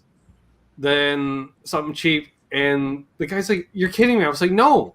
But then again, I'm a half-deaf old rocker. I don't hear a difference to stuff like that. You're talking about tonal subtleties that, no. I don't hear that anymore. So he laughed. She laughed. I bought some strings. And then when you get to see a restring video, talk about editing. Whew. Did any of you guys... because for me to do a classical guitar restring, that's going to take me like... That's a lot of editing right there. Did any of you guys see Philip McKnight when he took that carbon fiber guitar up to Mohab on that vacation? He left it in his car all day. I have that guitar. You guys want to see that one? Yeah. Worst part is I was looking for and couldn't find the ball end nylon strings because that would make a guy's life like 1,000 times. Yeah, but can you put them through that bridge? Yeah, you can. I just haven't seen them since I was a kid around here. So. The woman I work with, she's like, I play guitar and I need new strings. I'll buy some strings and bring it to work. I'll throw them on there. Well, she shows up with a classical. Oh, I'm like, Jesus! Now I got to watch YouTube videos to figure out what I'm doing. Tying knots and like. I've literally did it once in my life when I bought my first classical. I decided to restring it, and that was the only. There it is, with that offset hole and. Yeah, so this is made by Journey. And this is the very guitar that was in his video, and he sold it to me. And he goes, just go ahead and sell this thing and get what you can get. But retail on these things are like $1,500, and I'm like, ouch. Wow. Is there a gas cap on the back? Yeah, it's got the gas cap. So, and then there's a little thing right here that clicks it into place. So the neck falls off of it, and you can put it in a backpack. Oh, okay. Backpack right here. Now, would you have to set that guitar up every time you reassemble? No. It's pretty good. You lock it into Got a place, good memory? and it pretty much comes very close to being in tune, and you just check it a little bit. But Hey, Flip-de-doo. That's impressive.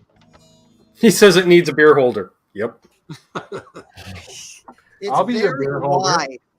Look how wide it is. It's very wide, and it's short. Wide and deep and short. It's wide and deep, and there's barely a headstock on it. But it has this tone, or it has this. It's very. It almost sounds like there's a compressor on it. It's very compressed. Let me see if you guys can hear that. How compressed it sounds. To me, it does.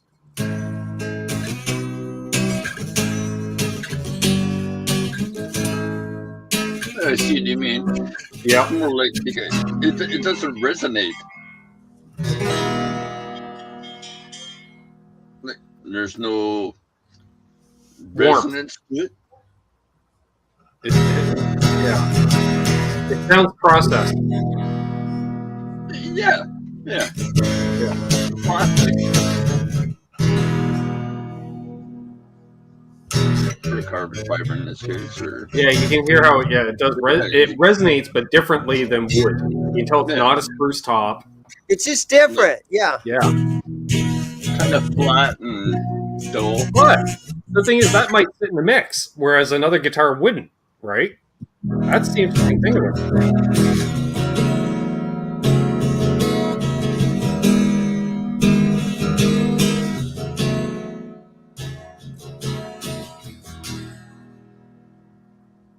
Nice. It's not bad. It's soft. I bet if you use the felt pick. Flip to me says wide, deep, and short. Hate my ex.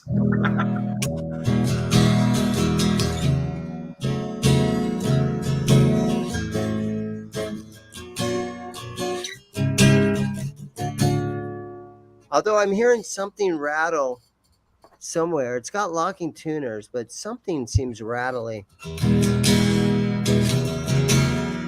Oh yeah, I just heard that. Yeah, almost like a paper across the strings or something. And it's not just, the noise isn't just coming out of the sound hole. The whole thing is, you can hear noise coming out of everywhere. Omnipresent. Yeah. So yeah, this thing's in here. What's up, Mr. Hannon? Durability. Oh, Jay, here we go. Another McKnight guitar. You can leave it out in the sunlight. Mm-hmm. You can leave it in the swamp of North Carolina. And then fold it in half if you feel like it. Fold it a half, put it in a backpack. There's no Possibly return. a paddle if you're You muted, Trev.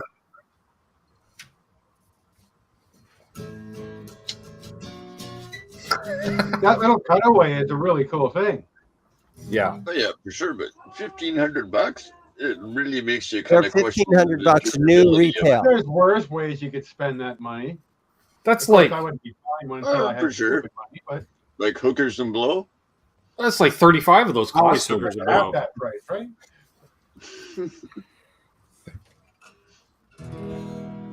I was thinking Yeah, I don't know. some good barbecue, Cool idea though. good bottle of scotch, some quality instruments and amplifiers turned up loud. Maybe a campfire. Yeah, what the fuck? You can have a campfire. Did somebody say Fred Hey, Chatter? I could do a ferry ride over for like half Fred that Chatter. price. If the timing was right and you needed a pickup at the ferry terminal, I could do it. I mean, I can get to Boston in 45 minutes. I can get to Horseshoe Bay in 45 minutes without traffic buggery. Well, there's that. We'll be yakking. You and John will be getting together. Oh, damn. Now the kid's calling me. Jesus. Just a calamity of errors. Billy's so happy to be here. I can tell. Yeah. How's it going, Jay? Yeah, it's great to see Jay in here. Oh. I see Scott Brockway just says 3 full-tone OCDs. Okay. Well, you'd be halfway there. Oh. I agree. Guitar Man 45, I'd just buy a Martin at that price. You can keep the Taylor. I don't have any use for Taylors unless I need to plug in.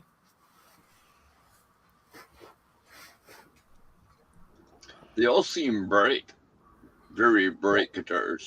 Well, it's funny when Taylor as much markets the sound of their electronic systems as opposed to the guitars themselves. I'm like, yeah, don't put all your marketing in that. You're an acoustic guitar company. What does it sound like not plugged in? I'm not a fan of the Taylor sound.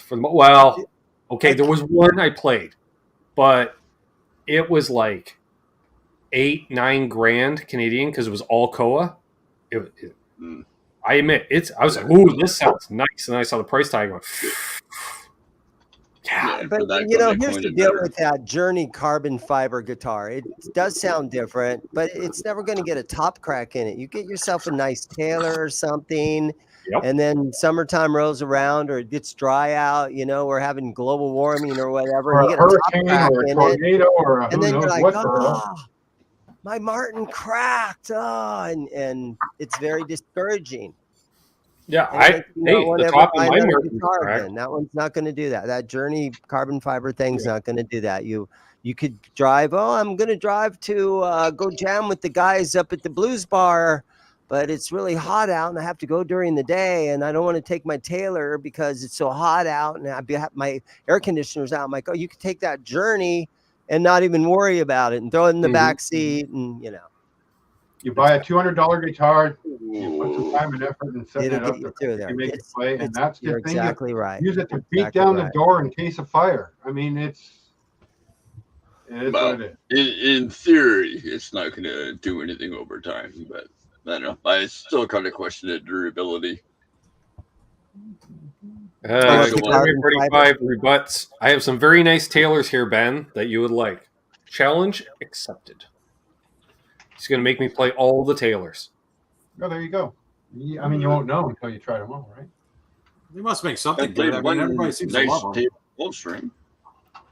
Yeah, I'm just a Martin guy. I like Martin sound, and I like Gibson for certain things because they have that little more scoop sound. But I just grew up around a D28. All my favorite albums, D28 all over it. So that's just me. Yep. Or double O's, the occasional triple O. Mm-hmm. I love a triple O. The thing is, there's guitar players, there's professional players, and then there's professional collectors. And sometimes the professional players, they don't really care what instrument they have as long as it does that job they need it to do.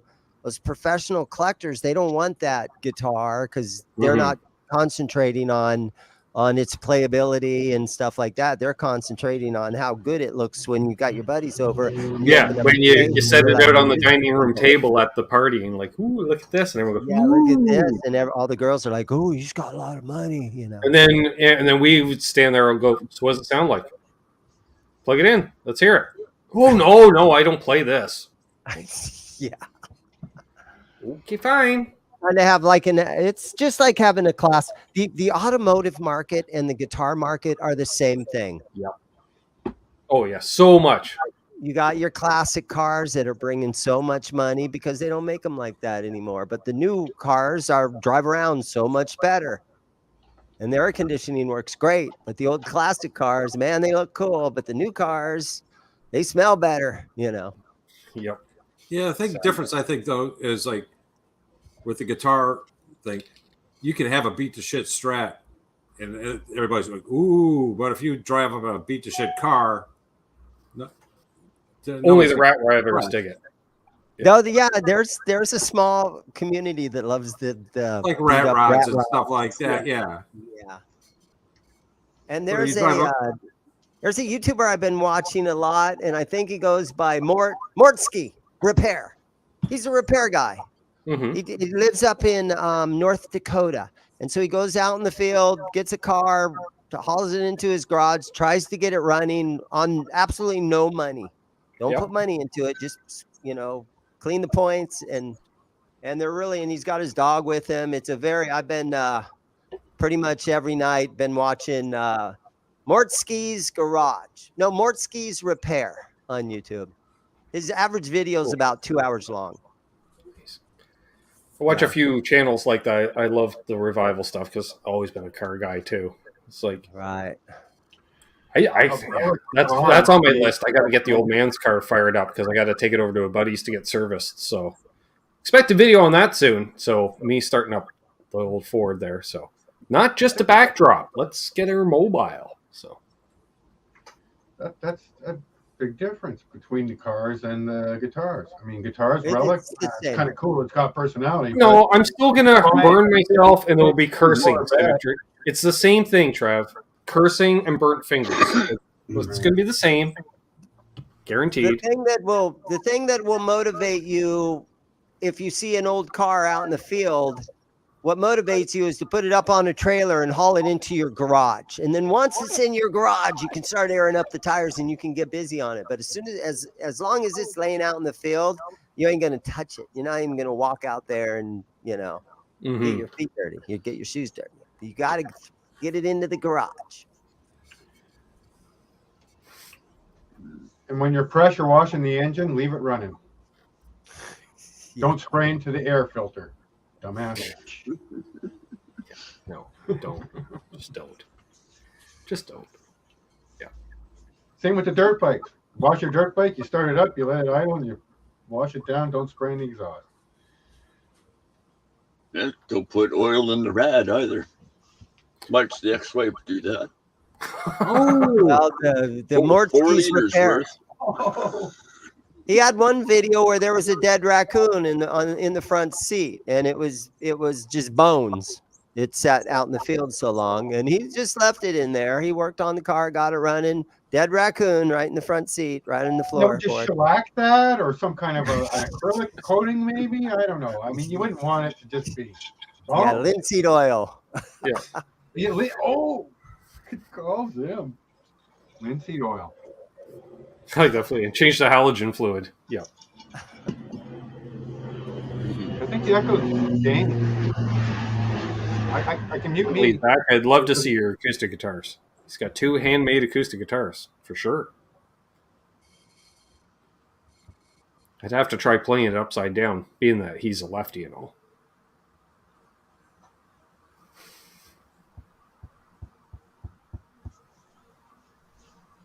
So we have Keith Campbell says, thoughts on a good, inexpensive 12-string?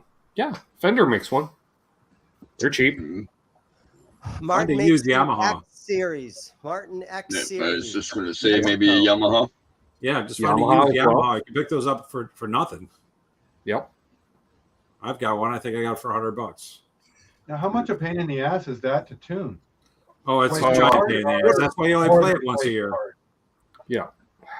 See, now that's one of those guitars, you definitely put some form of coated strings on it, because you do not want to have to restring it every time you decide to play it every 6 months. What are Takamines like now? That's another nice one. Guild puts out a decent one at a decent price, too. You got to tune him? So they're Guild now? Fender basically owns Guild. I was thinking, but they do it kind of Gretsch-like. They're kind of separate, but that's a lot of strings on a lot of. Okay, that's what I thought. Crazy strings. Yeah, I knew about Fender and Guild. Yeah, no, it's a giant pain in the ass to keep in tune. That's gonna be a tricky nut to cut. Never mind any of that. I mean, you have no idea, Trev. I've watched a few videos, and you want to cut one of those nuts. It's so easy to just boom off the end. You're like, well, throw that one across the room and start over again. Think that's bad? Try cutting a nut out of mandolin, where it's only about an inch wide. Right? Yeah. You gotta like squeeze 8 slots in an inch. It's crazy.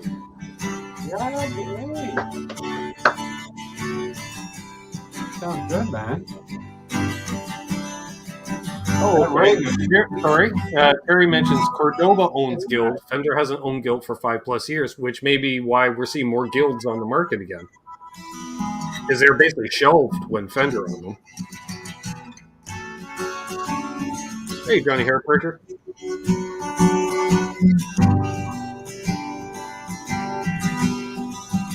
Two-hour string change? Could be, with stretching.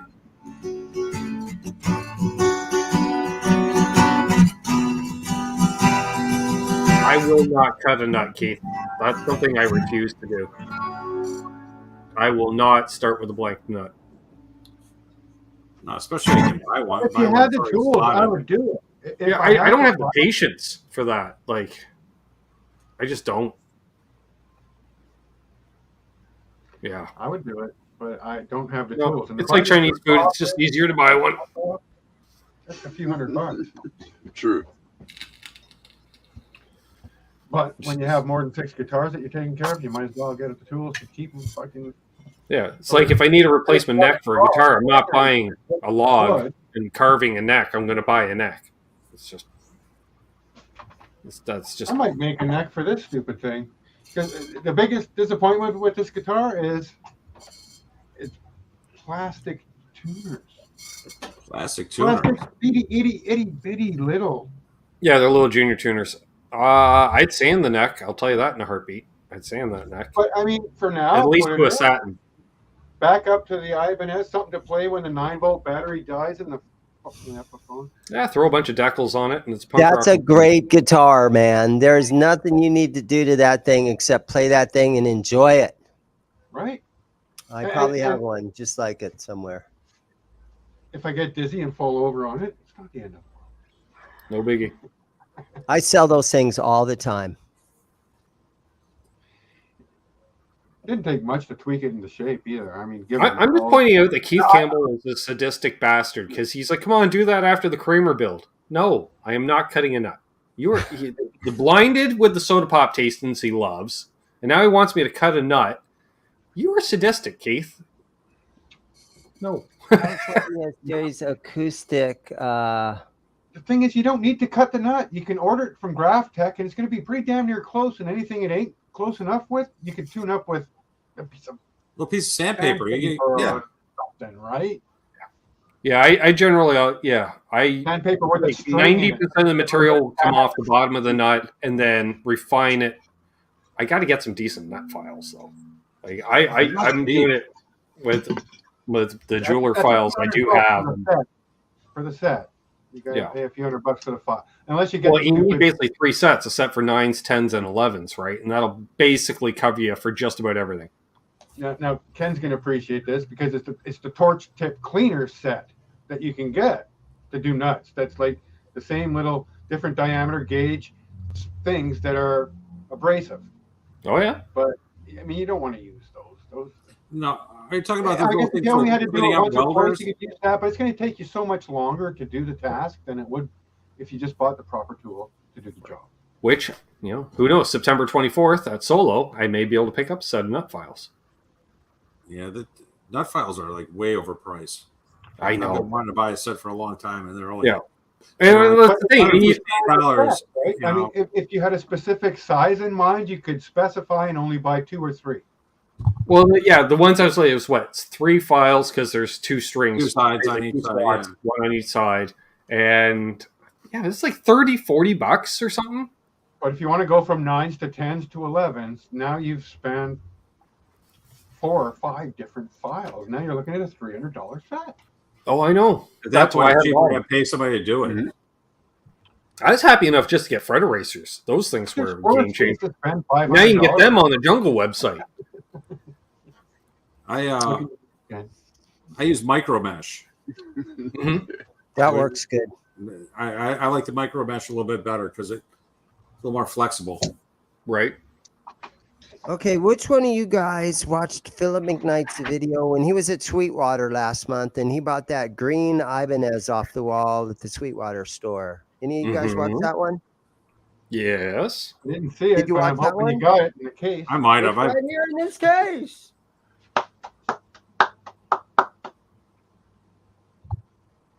Right on, man.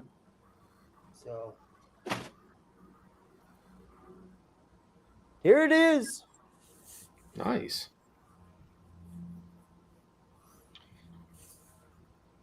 Okay, dig So that. how's that one And look hold at up that. for tuning with the string pull and Look the at that. whole? Don't put a chip in it right there already. Oh, that's okay. Yeah. That means you don't That have brings to me. Just tell anybody. Oh, Phil did that, so it adds $30 to the value.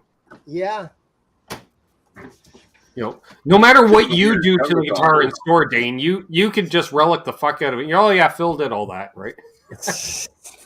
I guess he didn't release the video on doing it. I guess I don't know. Yeah. So yeah, so for some reason, somebody's trying to get in my store right now. Closed, buddy. What do you need? No, I'm closed. Sorry, man. Yeah, so for some reason, he bought this at Sweetwater. He picked this out of all the under $500 guitars at Sweetwater. He decided to pick this one. And it's got kind of a cool drab army green color, right? And It works with the pickguard, though. I don't know what it is. I would totally play that. It looks quality, right? It's $240 retail price at Sweetwater.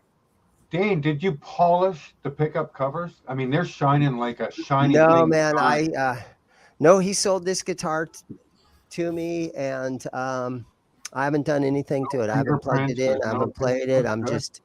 It's the first thing I did. I leave it on the counter and show a few people and pretty much brag about, oh, McKnight brought this in. And people are like, I never heard of that guy. Oh, well. But the guys that have heard of him are like, holy shit, it's cool. You know, so somebody will get it. Well, if it was so great, why did he get rid of it? Because he goes through a lot of guitars, and if he doesn't play them all the time, he gets rid of them. He honestly does. He does content. And now he's told me that a few years ago because we've had this business working relationship for a couple of years now. Mm-hmm. And I feel privileged and honored to be a part of it.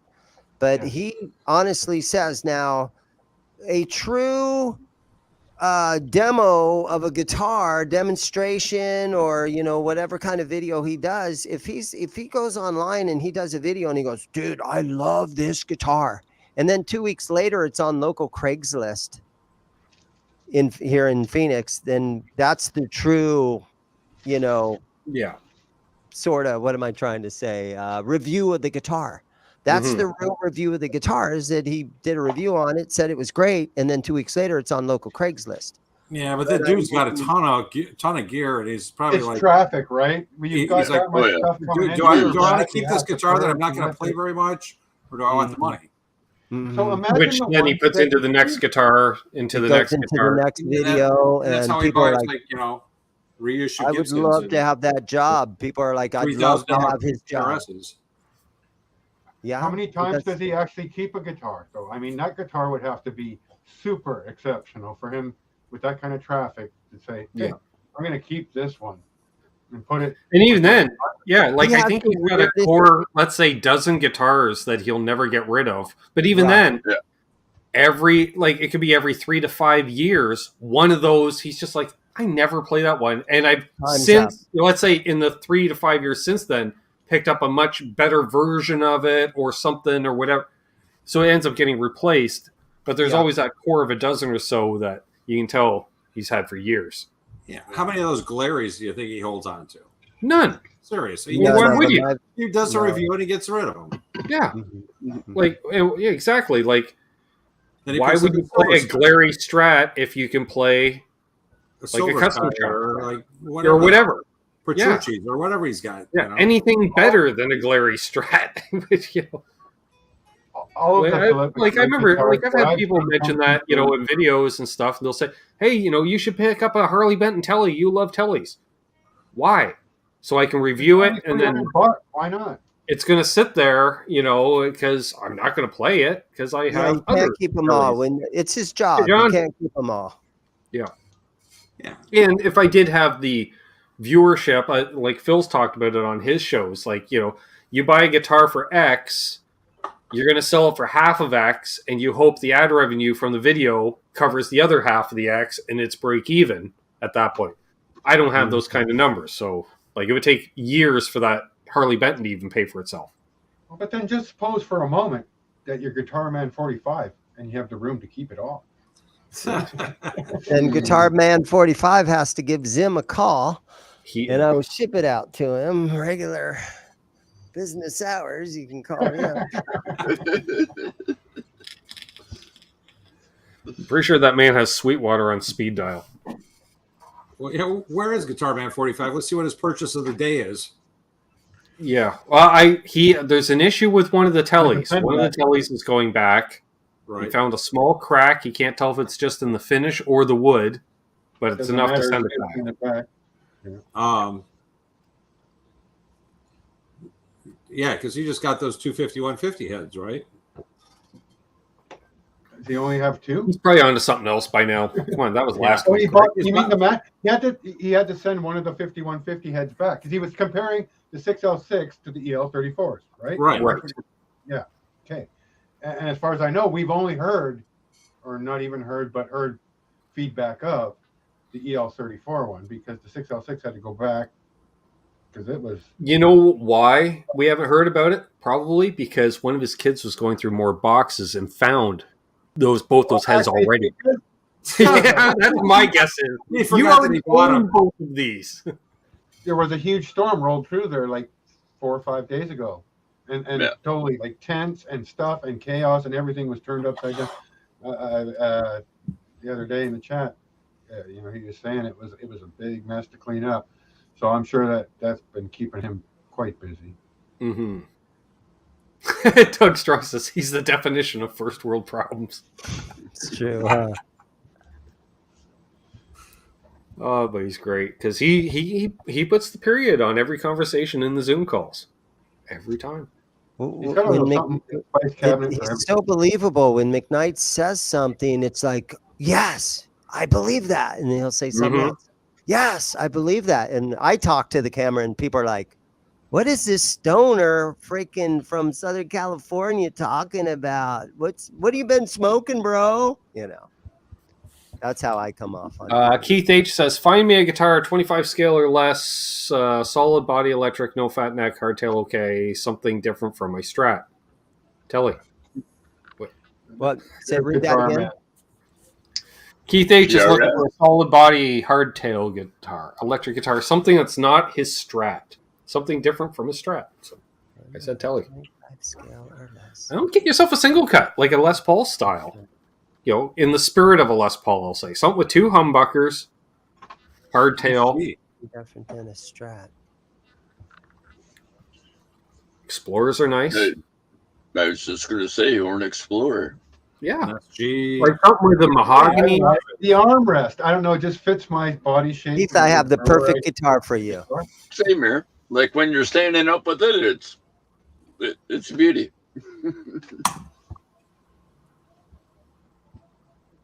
I've always liked the shape of Explorers. I'm not opposed to the feeling of a single cut Les Paul. I mean, the special is a nice shape. It just feels right. Mm-hmm. Yeah, I've always felt very at home with Les Pauls and Teles for some reason.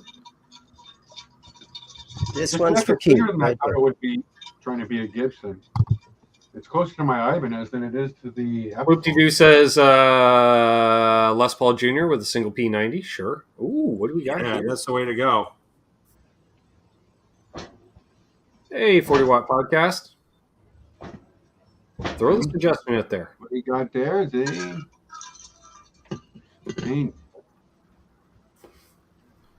This is a 24-inch scale length. Get out of town. Fender Telecaster. Ooh, what? With a humbucker at the bridge. I like it. I like it. Ooh. Okay. It looks like a Guild pickup.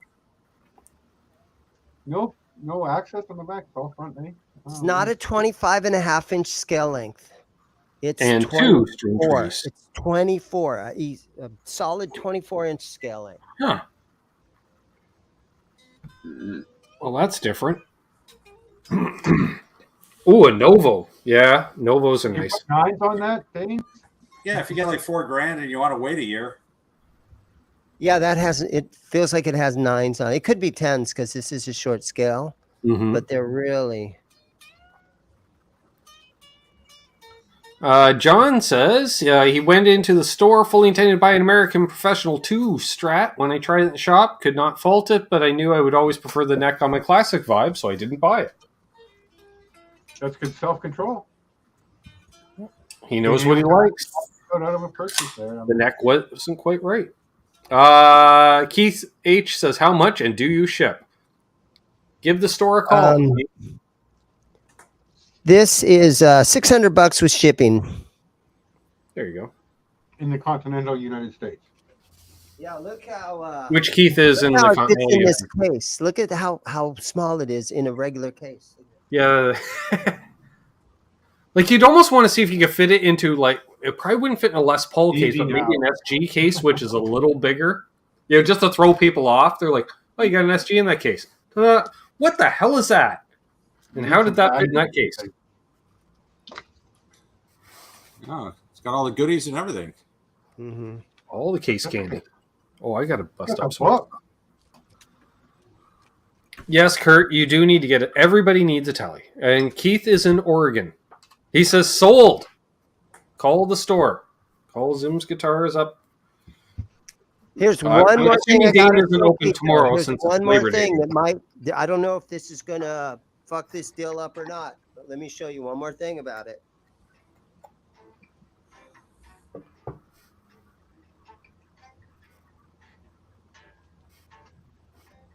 Oh, it's Chinese? Yeah, can you guys read that? I'm sorry. There we go. Yeah, so it's made in China. For that price, I wouldn't expect it to not be made somewhere over there. Not necessarily China, but it could be Indonesian, could be what have you. Kurt 5150 says he's going to see Zims at the end of the month. Nice.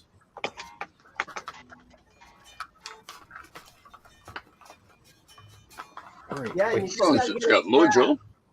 You just got to get a strap that comes way down here so it sets on your thigh. Right arm, full extension. Yep. Man, I played like that for years. Of course, I was playing rhythm in drop D, drop C, right? I couldn't All the play drops. like that. My Remember whole seeing career I played sitting in this chair. remember seeing the envelope in it for Dio in Massey Hall in Toronto when the rhythm guitar player was playing a Tele down to his knees. I mean, guy was like 6'4". Right. Probably has a bass guitar strap on it. Yeah. Oh, yeah. Josh says he just scored a Fender Blues Junior tonight for $3.25. Nice. Deal. It's a good deal. Cool. Yep. It's a good deal to snag on.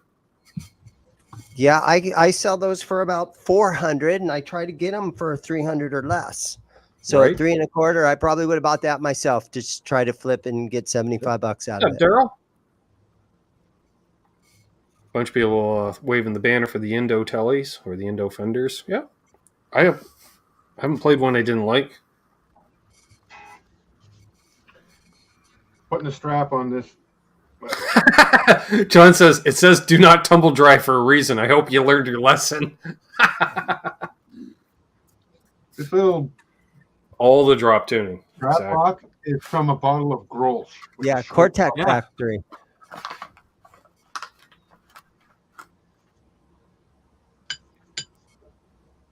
Leo Safko. Is he here? I haven't seen him. I don't know if I've seen Leo in the chat He tonight. told me, hey, you got the Grolsch swing top lid? You got some strap locks. Yep.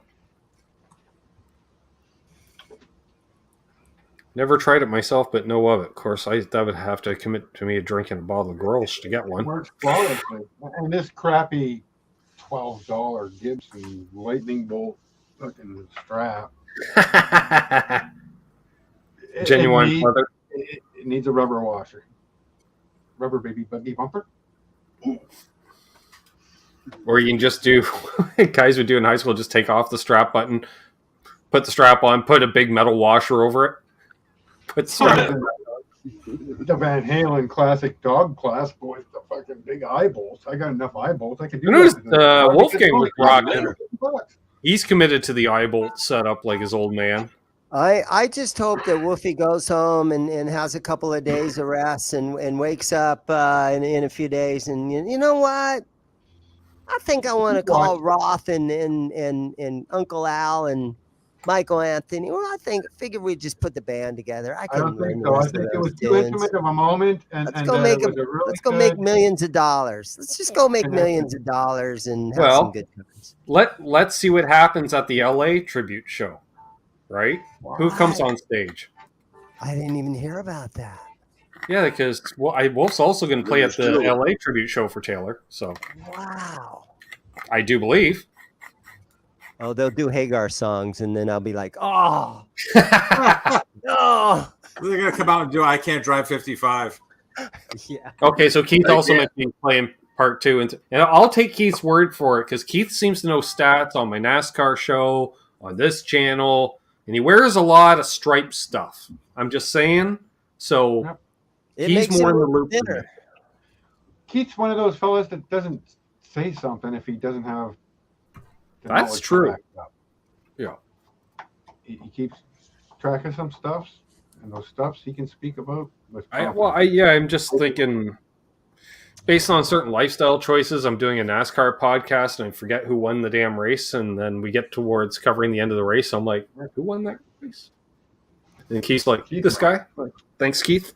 Appreciate it. Yeah, I can't see Wolfgang and Roth on stage together gigging. Nah. Fuck, I put it on backwards. I'm be curious because if I'm not mistaken, Wolfgang only ever toured with Roth. He never did a tour with Sammy, did he? No.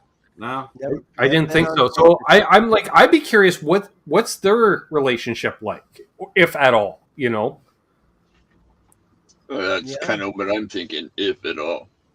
And I'm thinking probably not. Yeah, because like he could have been just that young enough to have zero interaction with Sammy while Sammy was in the band, you know, because he would literally be kid in the corner in the studio as opposed to that, let's say age 12 where you're getting into music and you would have, you know, you may have a conversation with Sammy while you're sitting there on the couch and not just sitting silently or what have you. So yeah, I'm curious on that.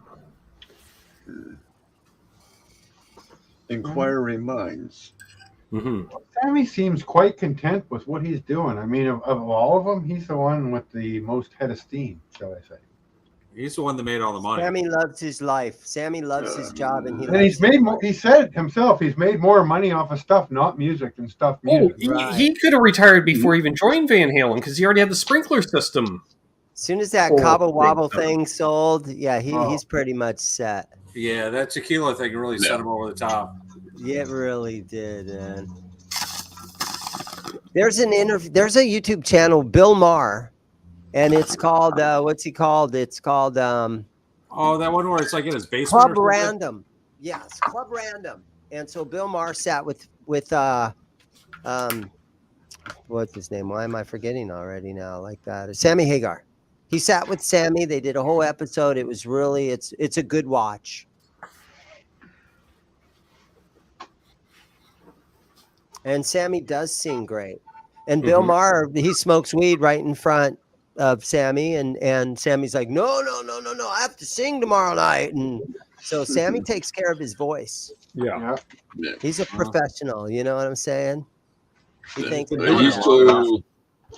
He still does good. And what is he, 70, 71? Oh, he's into his 70s now. 72 maybe now, yeah. Doug Pinnick, Glenn Hughes. Mm-hmm. Just bitching old guy singers who shouldn't be able to sing like they always do. I don't know how Glenn Hughes still does what he does. It's ridiculous. Wicked. Like, I just kind of learned there about a week ago. He was on the Satriani album. What's next or what's happening next or something along that line. About 4 or 5 years ago. And just to play bass, not to sing. I don't know, BC Rich. How did you not know the Hagar sprinkler system? Yeah, so it was when the fire codes changed in California in the late 70s, early 80s. Sammy and his brother went into business together, installing sprinkler systems in. They were basically the only game in town. They were the only company in California able to do it initially, so they made a shit ton of money off that in the early 80s.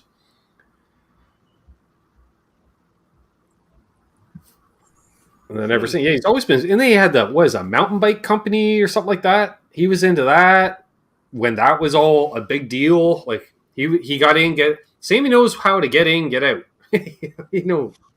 So real estate too. I think he was big into real estate even in the 80s. Which Brian Setzer. You can only imagine investing in real estate in California in the 80s, how that's panned out. I'm going to say pretty good. Yeah, Brian Setzer did the same thing. He bought a bunch of real estate in California when he got money. Yeah. Now he's set. Well, because land. They're not making any more of it.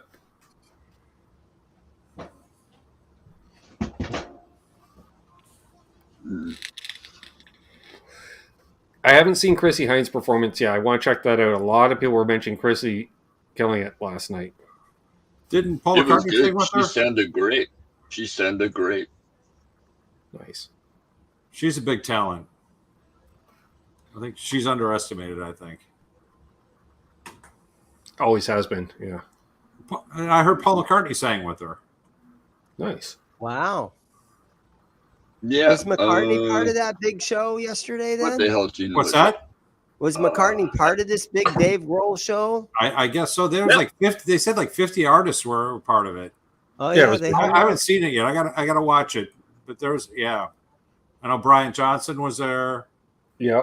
Yeah, I think he and Lars did a song together. Yeah, him and Lars did like Back in Black, I think.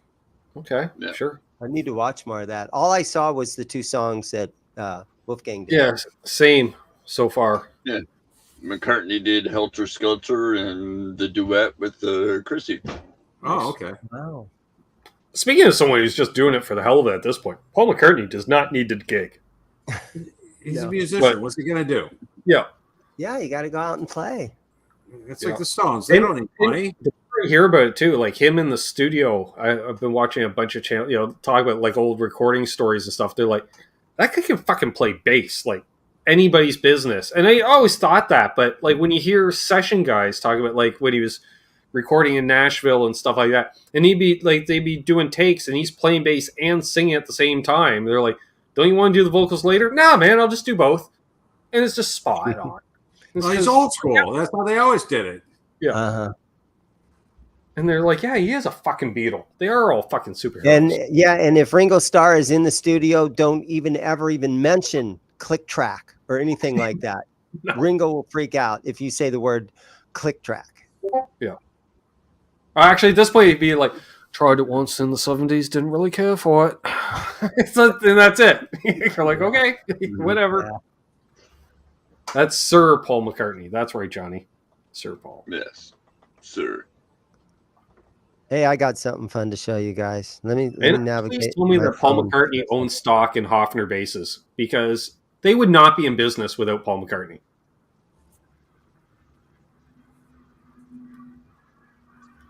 Okay. I haven't seen one of their guitars or basses for eons.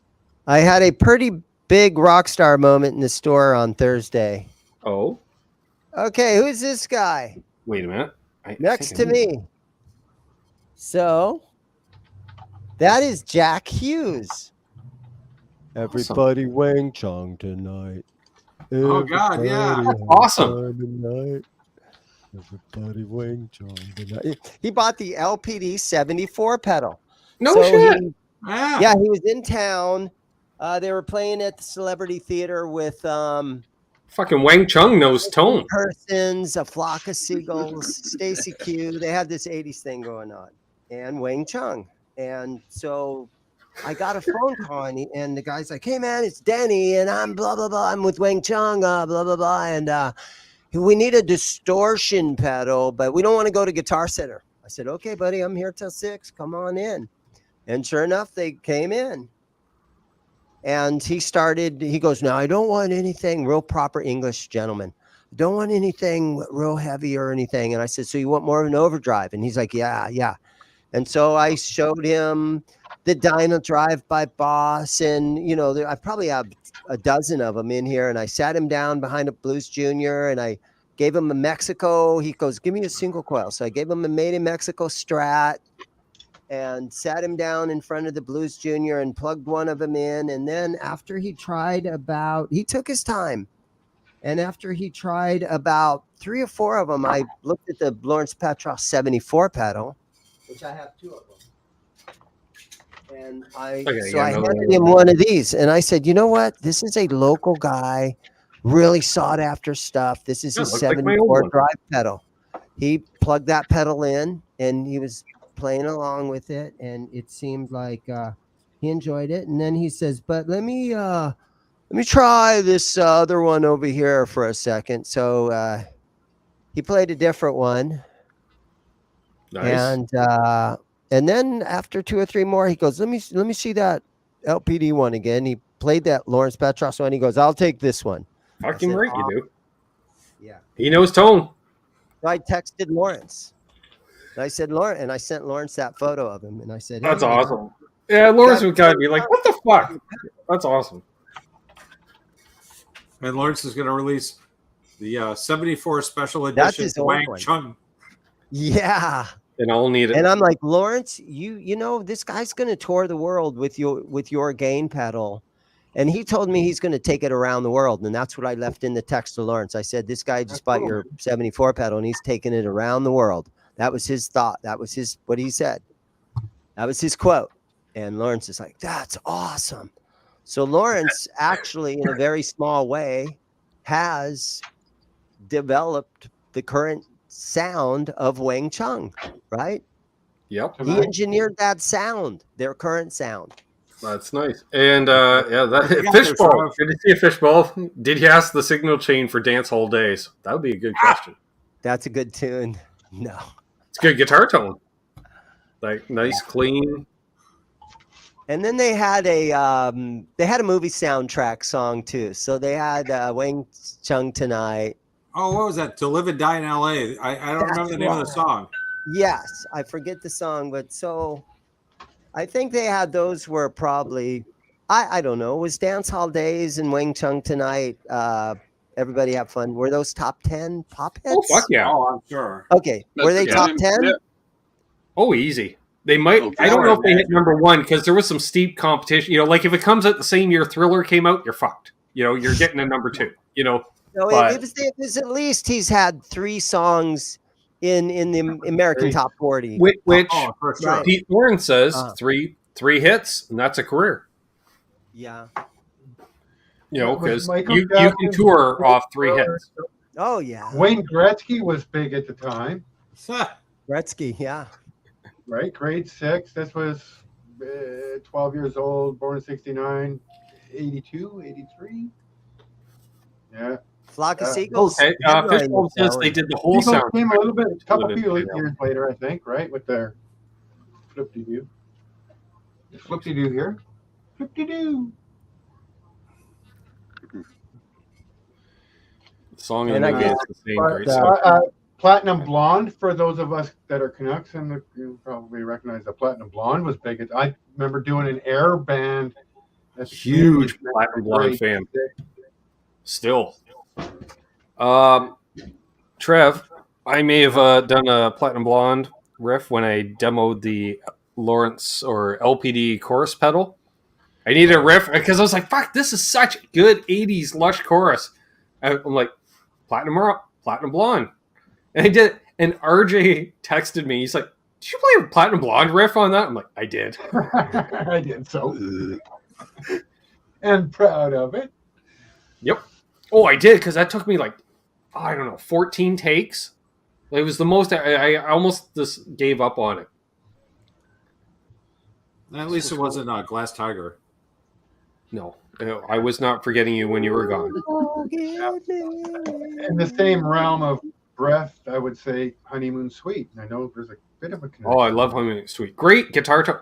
Listen to, a lot of 80s bad guitar tones, but Derry's tone on the first 2-3 Honeymoon Suite albums. It's amazing tone, and it stands up. I think the beauty of Canadian music back in the time of the Trooper and the Prism and the April Wine and all that was it was loud amps on stage, good music writing, played right. Mm-hmm. And so many of our American brothers have no idea of how much cool music we actually had that you guys probably never heard. Billy would have heard it because he's in Cleveland, and every Canadian band plays Cleveland. The tragically play Cleveland, I swear, like 6 times in 1 year. Yeah.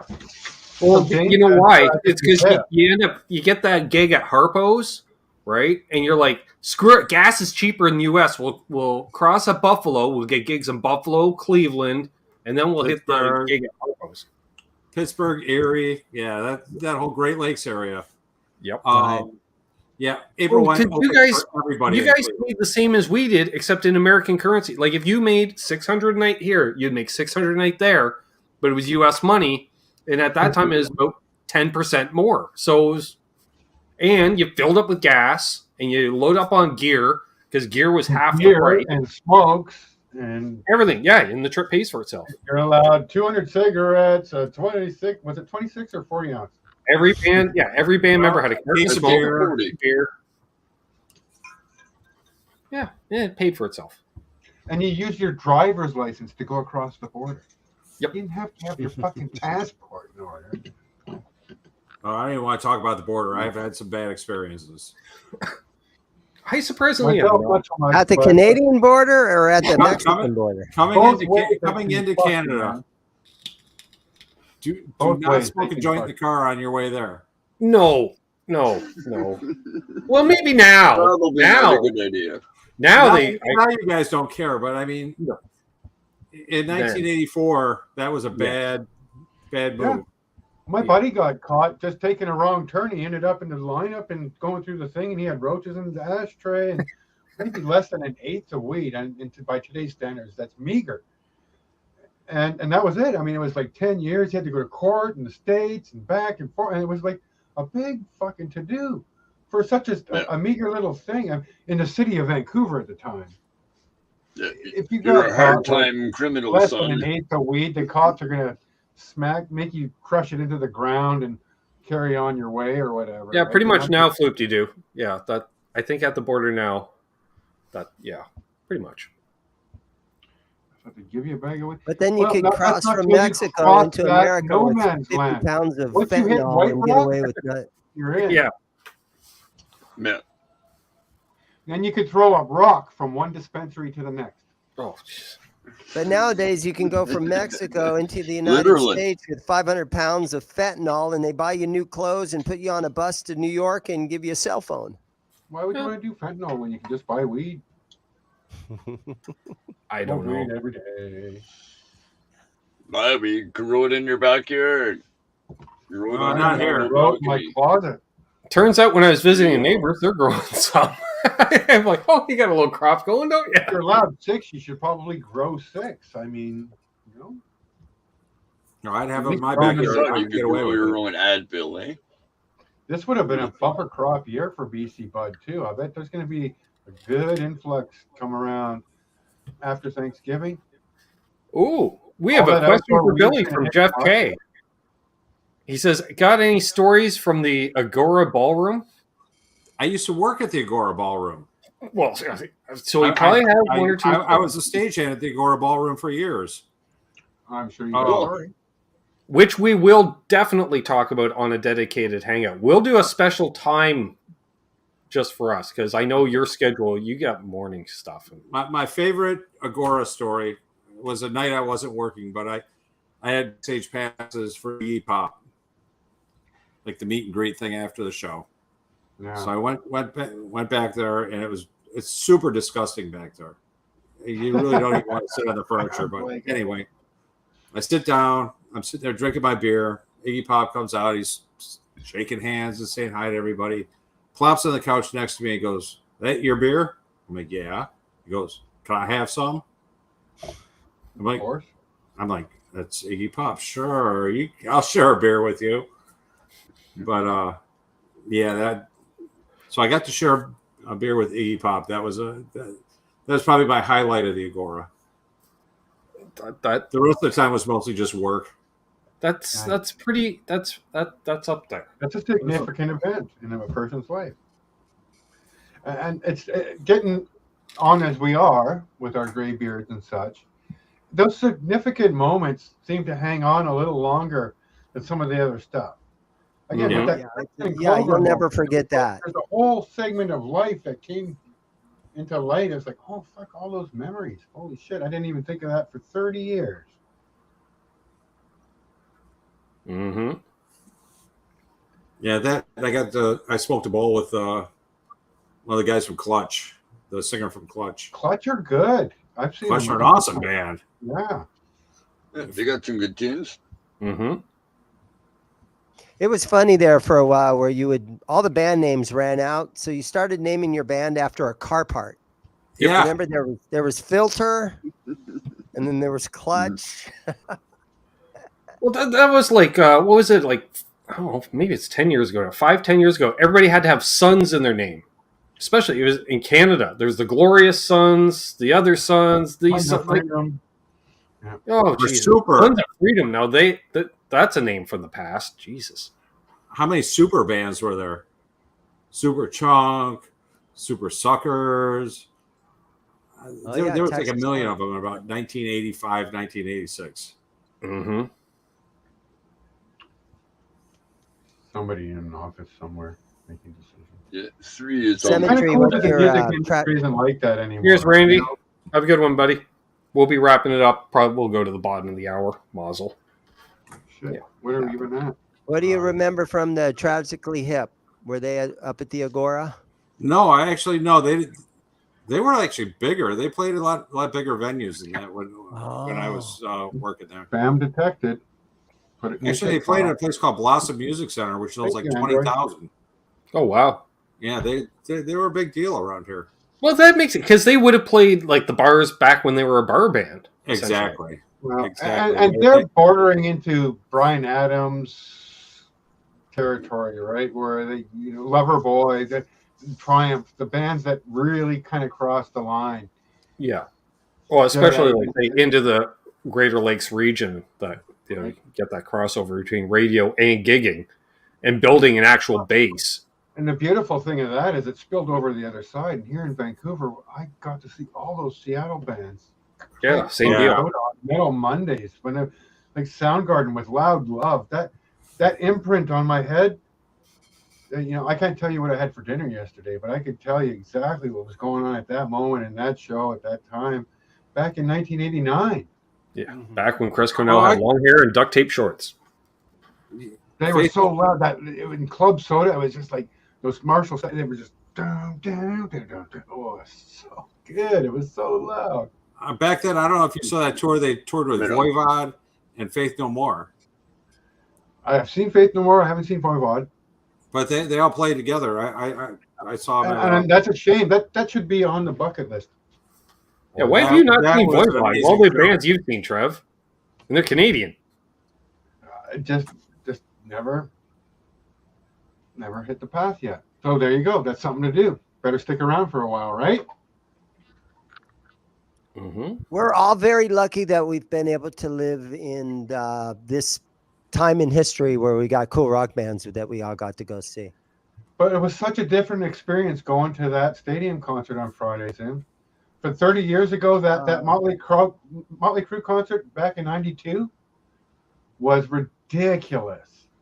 I mean, I should have went, man. It was decade of decadence kind of shit.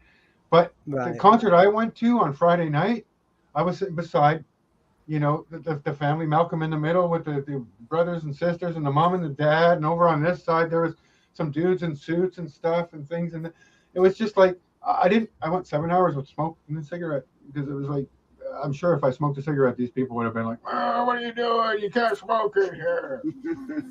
Yeah, concerts are a whole different ballgame now. I had a good time. I enjoyed the music for what it was, but it was a more sober experience than I was accustomed. Right.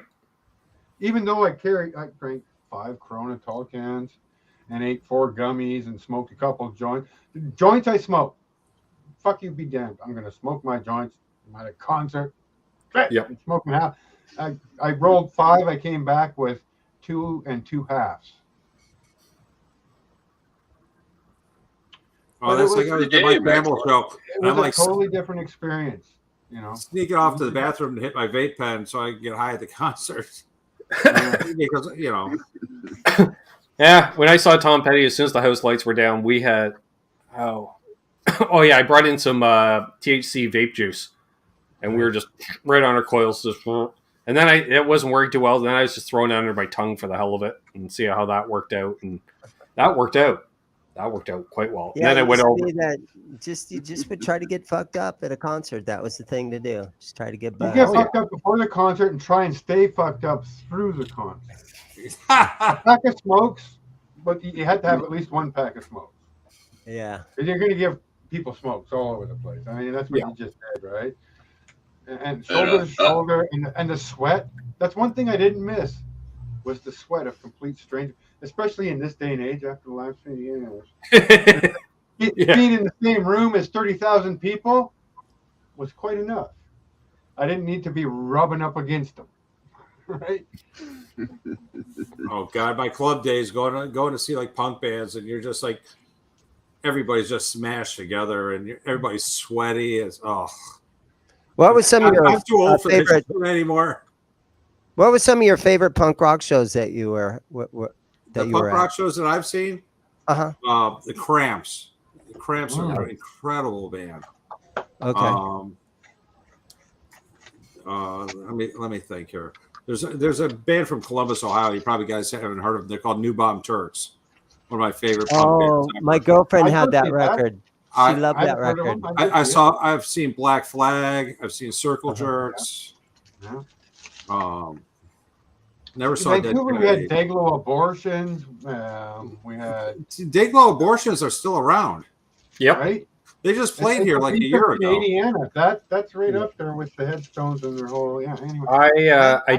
I did sound for SNFU one night. That was fun. Mm-hmm.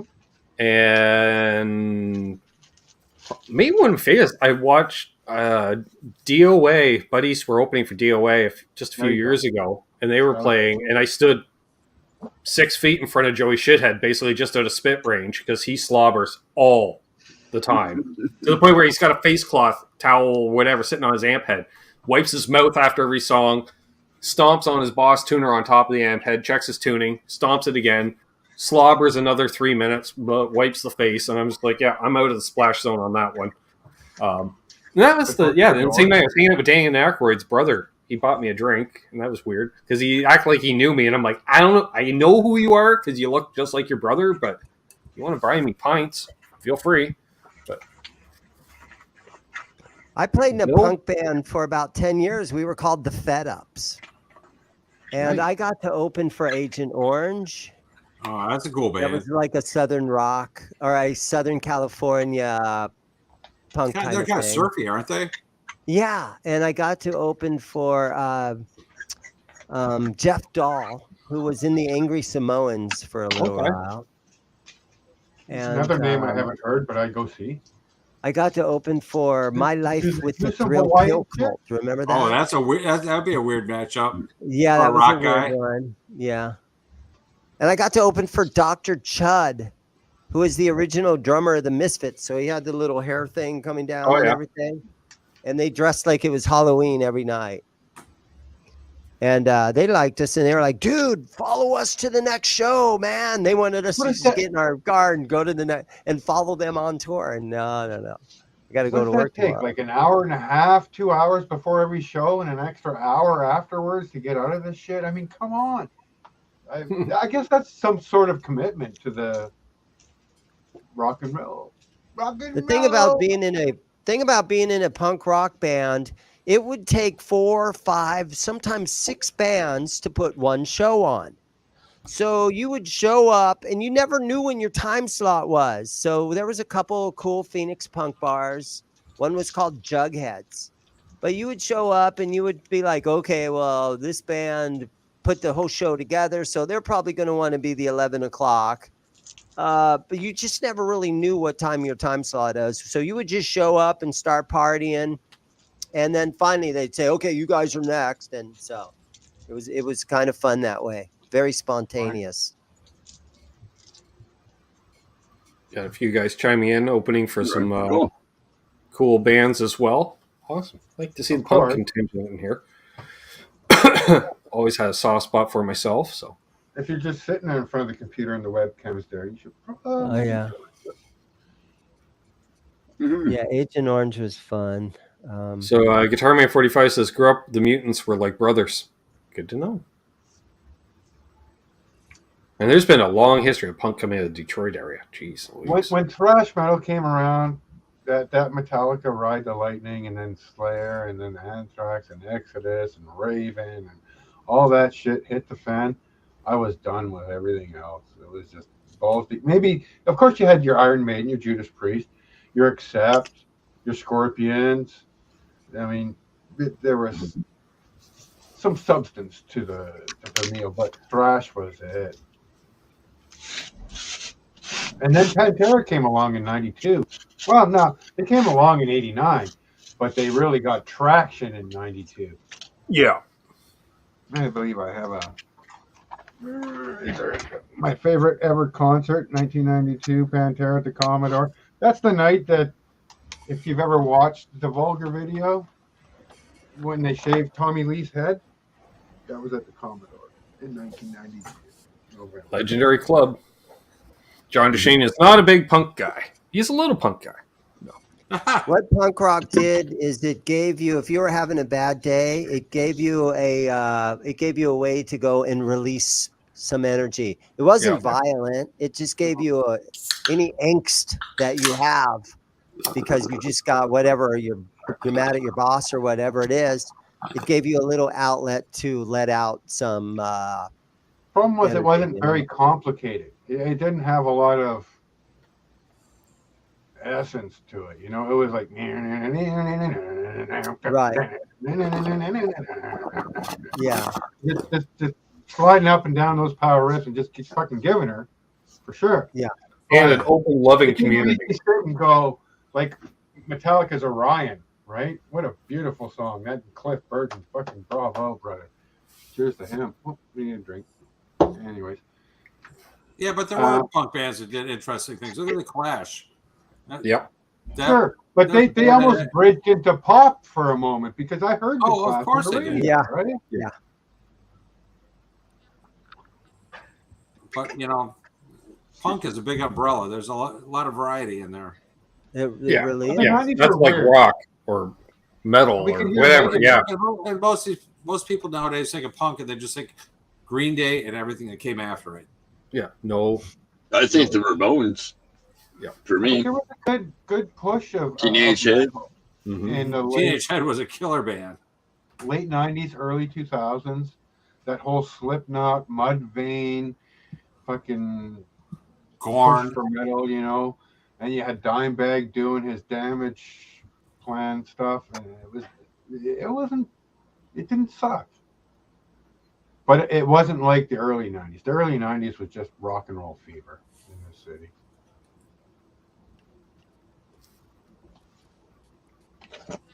Now, my daughter, who is 28 years old, she's into the pop punk of the early 2000s.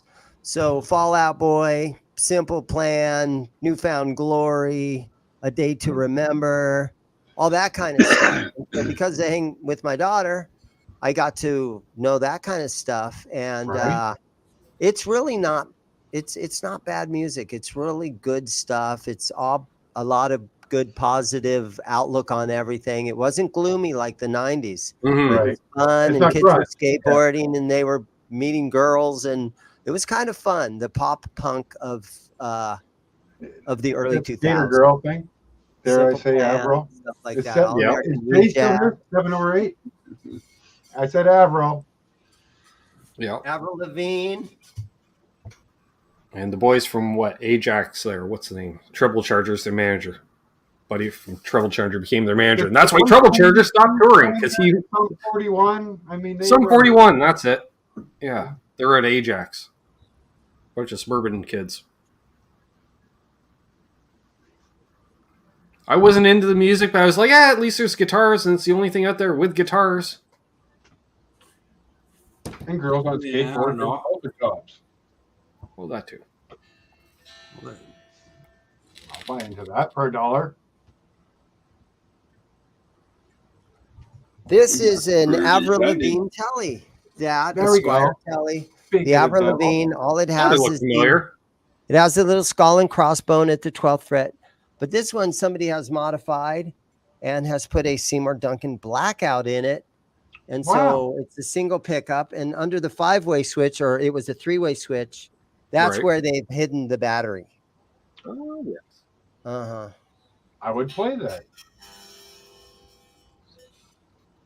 Now, if you want to hear Avril Lavigne stories, Trev, talk to Absolute Mayhem. Because his family, like his parents and her parents, are very good friends. So lots of stories. Like, I think Avril used to babysit Mayhem's daughter. He may have babysat Avril, type thing. Like, I think they lived in Abbotsford for a while when she was married to Chad, right? I mean, yeah. From what I've heard, Clover had the place in Abbotsford. There was an ice rink and mansion, and house and property, and as opposed to Napanee, which that's why I couldn't understand when her first hate came out about hanging out at the mall. I'm like, I've been to the Napanee Mall. There's 5 fucking stores. That's not a mall.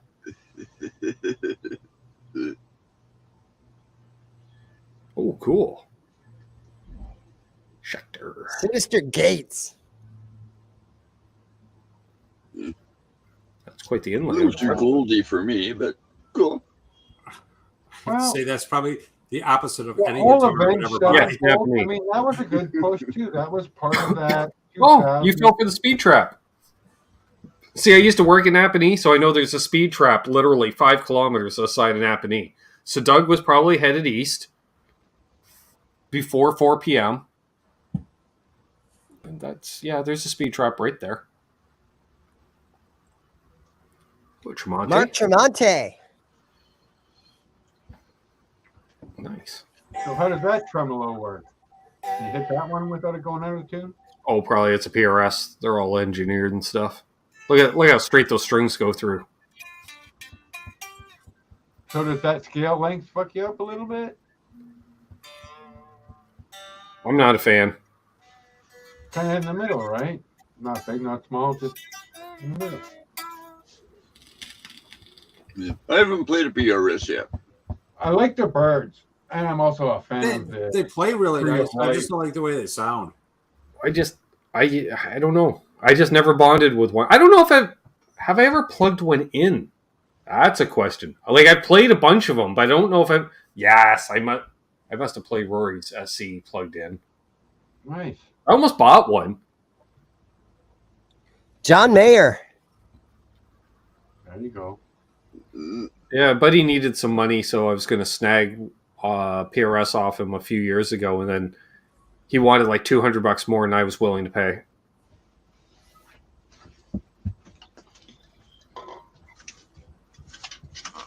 Yes, let me kill this guy. No, Doug. No. Parked right over there. Right over there. If you looked right before getting on the 401 after leaving my place, you would have seen it. Just saying. Exactly, John. Never played a PRS that I really like. They're super well built, just not for me. Yeah, I don't know what it is. Although the SE, or that one there, the Silver Sky, like, you want a good playing Strat, that's one right there, because it plays like as well as any Strat. All 3 of the pickups ohm out at 6.67. They're all the same pickup in the 3 positions. But I guess a guy could turn some knobs and make that work, right? I mean, that's the whole point of it all. Oh, yeah. That's what it comes down to. Just give me a thing. Yes, Doug, I know you have a very nice one. Turn some knobs and try and make the best sound I can. That's what I do.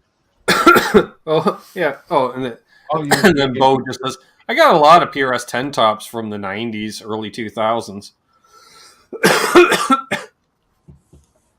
No, you have quite a few sweet guitars there, Bo. Oh, Yeah, he does. when he starts digging into boxes, I got this out for the Zoom call. I bet you did. Oh, that shelf over there with those 3 of those things. Great. Yeah, I got that. What color did you want? Nice.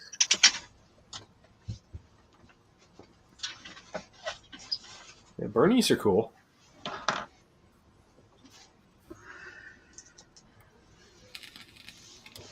I'll start thinking about dinner. Well, we should probably wrap things up, actually. It is 10:35.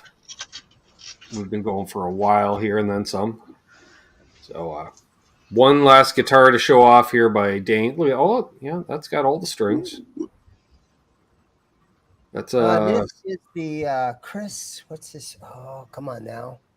What was this guy? I'm showing you all signature models. Chris Broderick? You know, you might be right. I could say that. Yeah, the new the Megadeth guy. Nope. The Megadeth guy that took over after Marty Friedman left. Well, Kiko. Well, not a Kiko.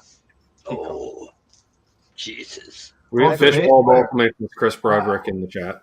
I've been Broderick was, Yeah, it's definitely not a Chris Broderick. but nobody is nobody about Marty Friedman. I mean, don't even talk to me about Marty Friedman.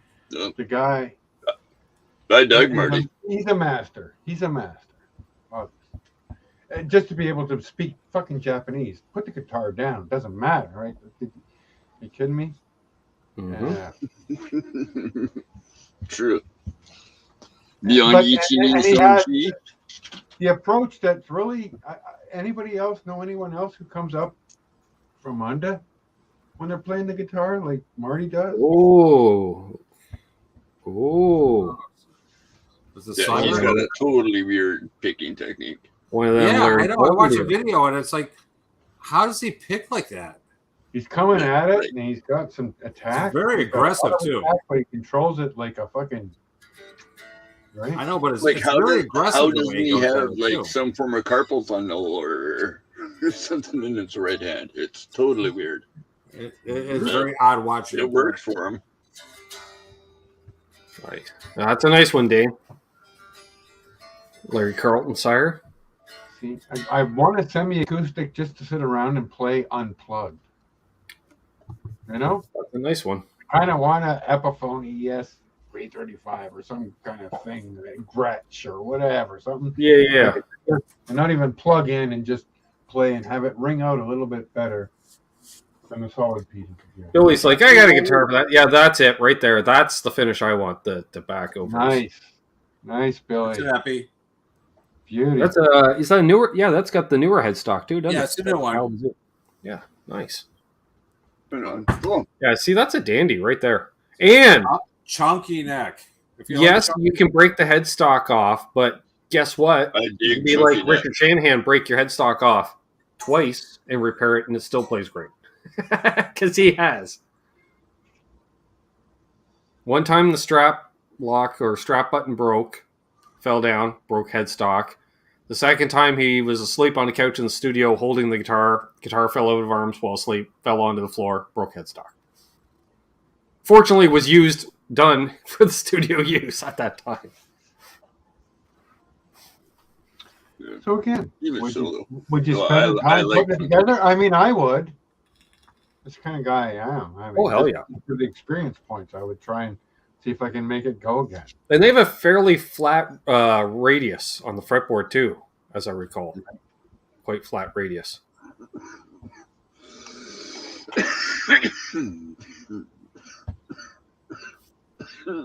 Smooth. It sounds like you need a wee bit of whiskey there, my friend. Let me help you with a wee snip. My rum just ran out. Here we are. Well, we should probably wrap things up, like say. Yeah, 2.5 hours. That's a good show tonight. For those that are still watching, going, when are the Tone Talk guys coming on? No, we have to reschedule that. So Stay tuned. We did a group hang tonight, and it's been an awesome hang because we got ring the bell. That's going to get you the next chance. That's right. Yeah, subscribe, bell ringing. And if you're watching on a mobile device and you ring the bell, make sure you allow notifications for YouTube on the phone. No point ringing the bell if you don't have notifications enabled on the app. Just I guess saying. that transferred over to the new phone because that wasn't a setting I'd had to deal with. Just saying. We had Hit Metalworks on tonight. We had Dane on tonight. I'm reaching over to point at Dane. We had Billy Baloney on tonight, making his virgin appearance on the Sunday night hang. He will be back. There's so many more stories to tell. Like, we didn't even get into Billy and I bond over so many different genres of music. He's like me. He's the golden corral of music loving. He likes all the flavors. I gotta say, he's the ray of sunshine in this stream. You look at the screen, and Billy is the ray of sunshine that makes us all look brighter. Yes. Paul McNary chat for the first time in about an hour and a half. He says, "Great hang." See, that's typical of Paul. Paul's just sitting there with the headphones on in the chair, doing his thing. In front of a few bins. Yeah, working on stuff. I don't know. He's building stuff for NASA. I don't know. Doug said it had to be great. He was in for a few minutes. Yeah. He heard Golden Corral. Huh? What? Yeah. Food. Watching. I agree, Scott. Billy does have an epic beard. That's true. So now we'll be back tomorrow night with Canucks with Guitars live Q&A, more or less the same as this, just different faces. Yep, that's how that works. And Tuesday, NAS Canucks. Check out Zim's Guitars YouTube channel, website, all that stuff. Oh, wrong way. Oh. Zim's Guitars. Wrong way. This guy. Mesa, Arizona. Buy his stuff. Buy his stuff. There, I'd be sitting there eating pizza with Zim right now. Yep. Ring that bell. Yeah. Oh, yeah. So there we are.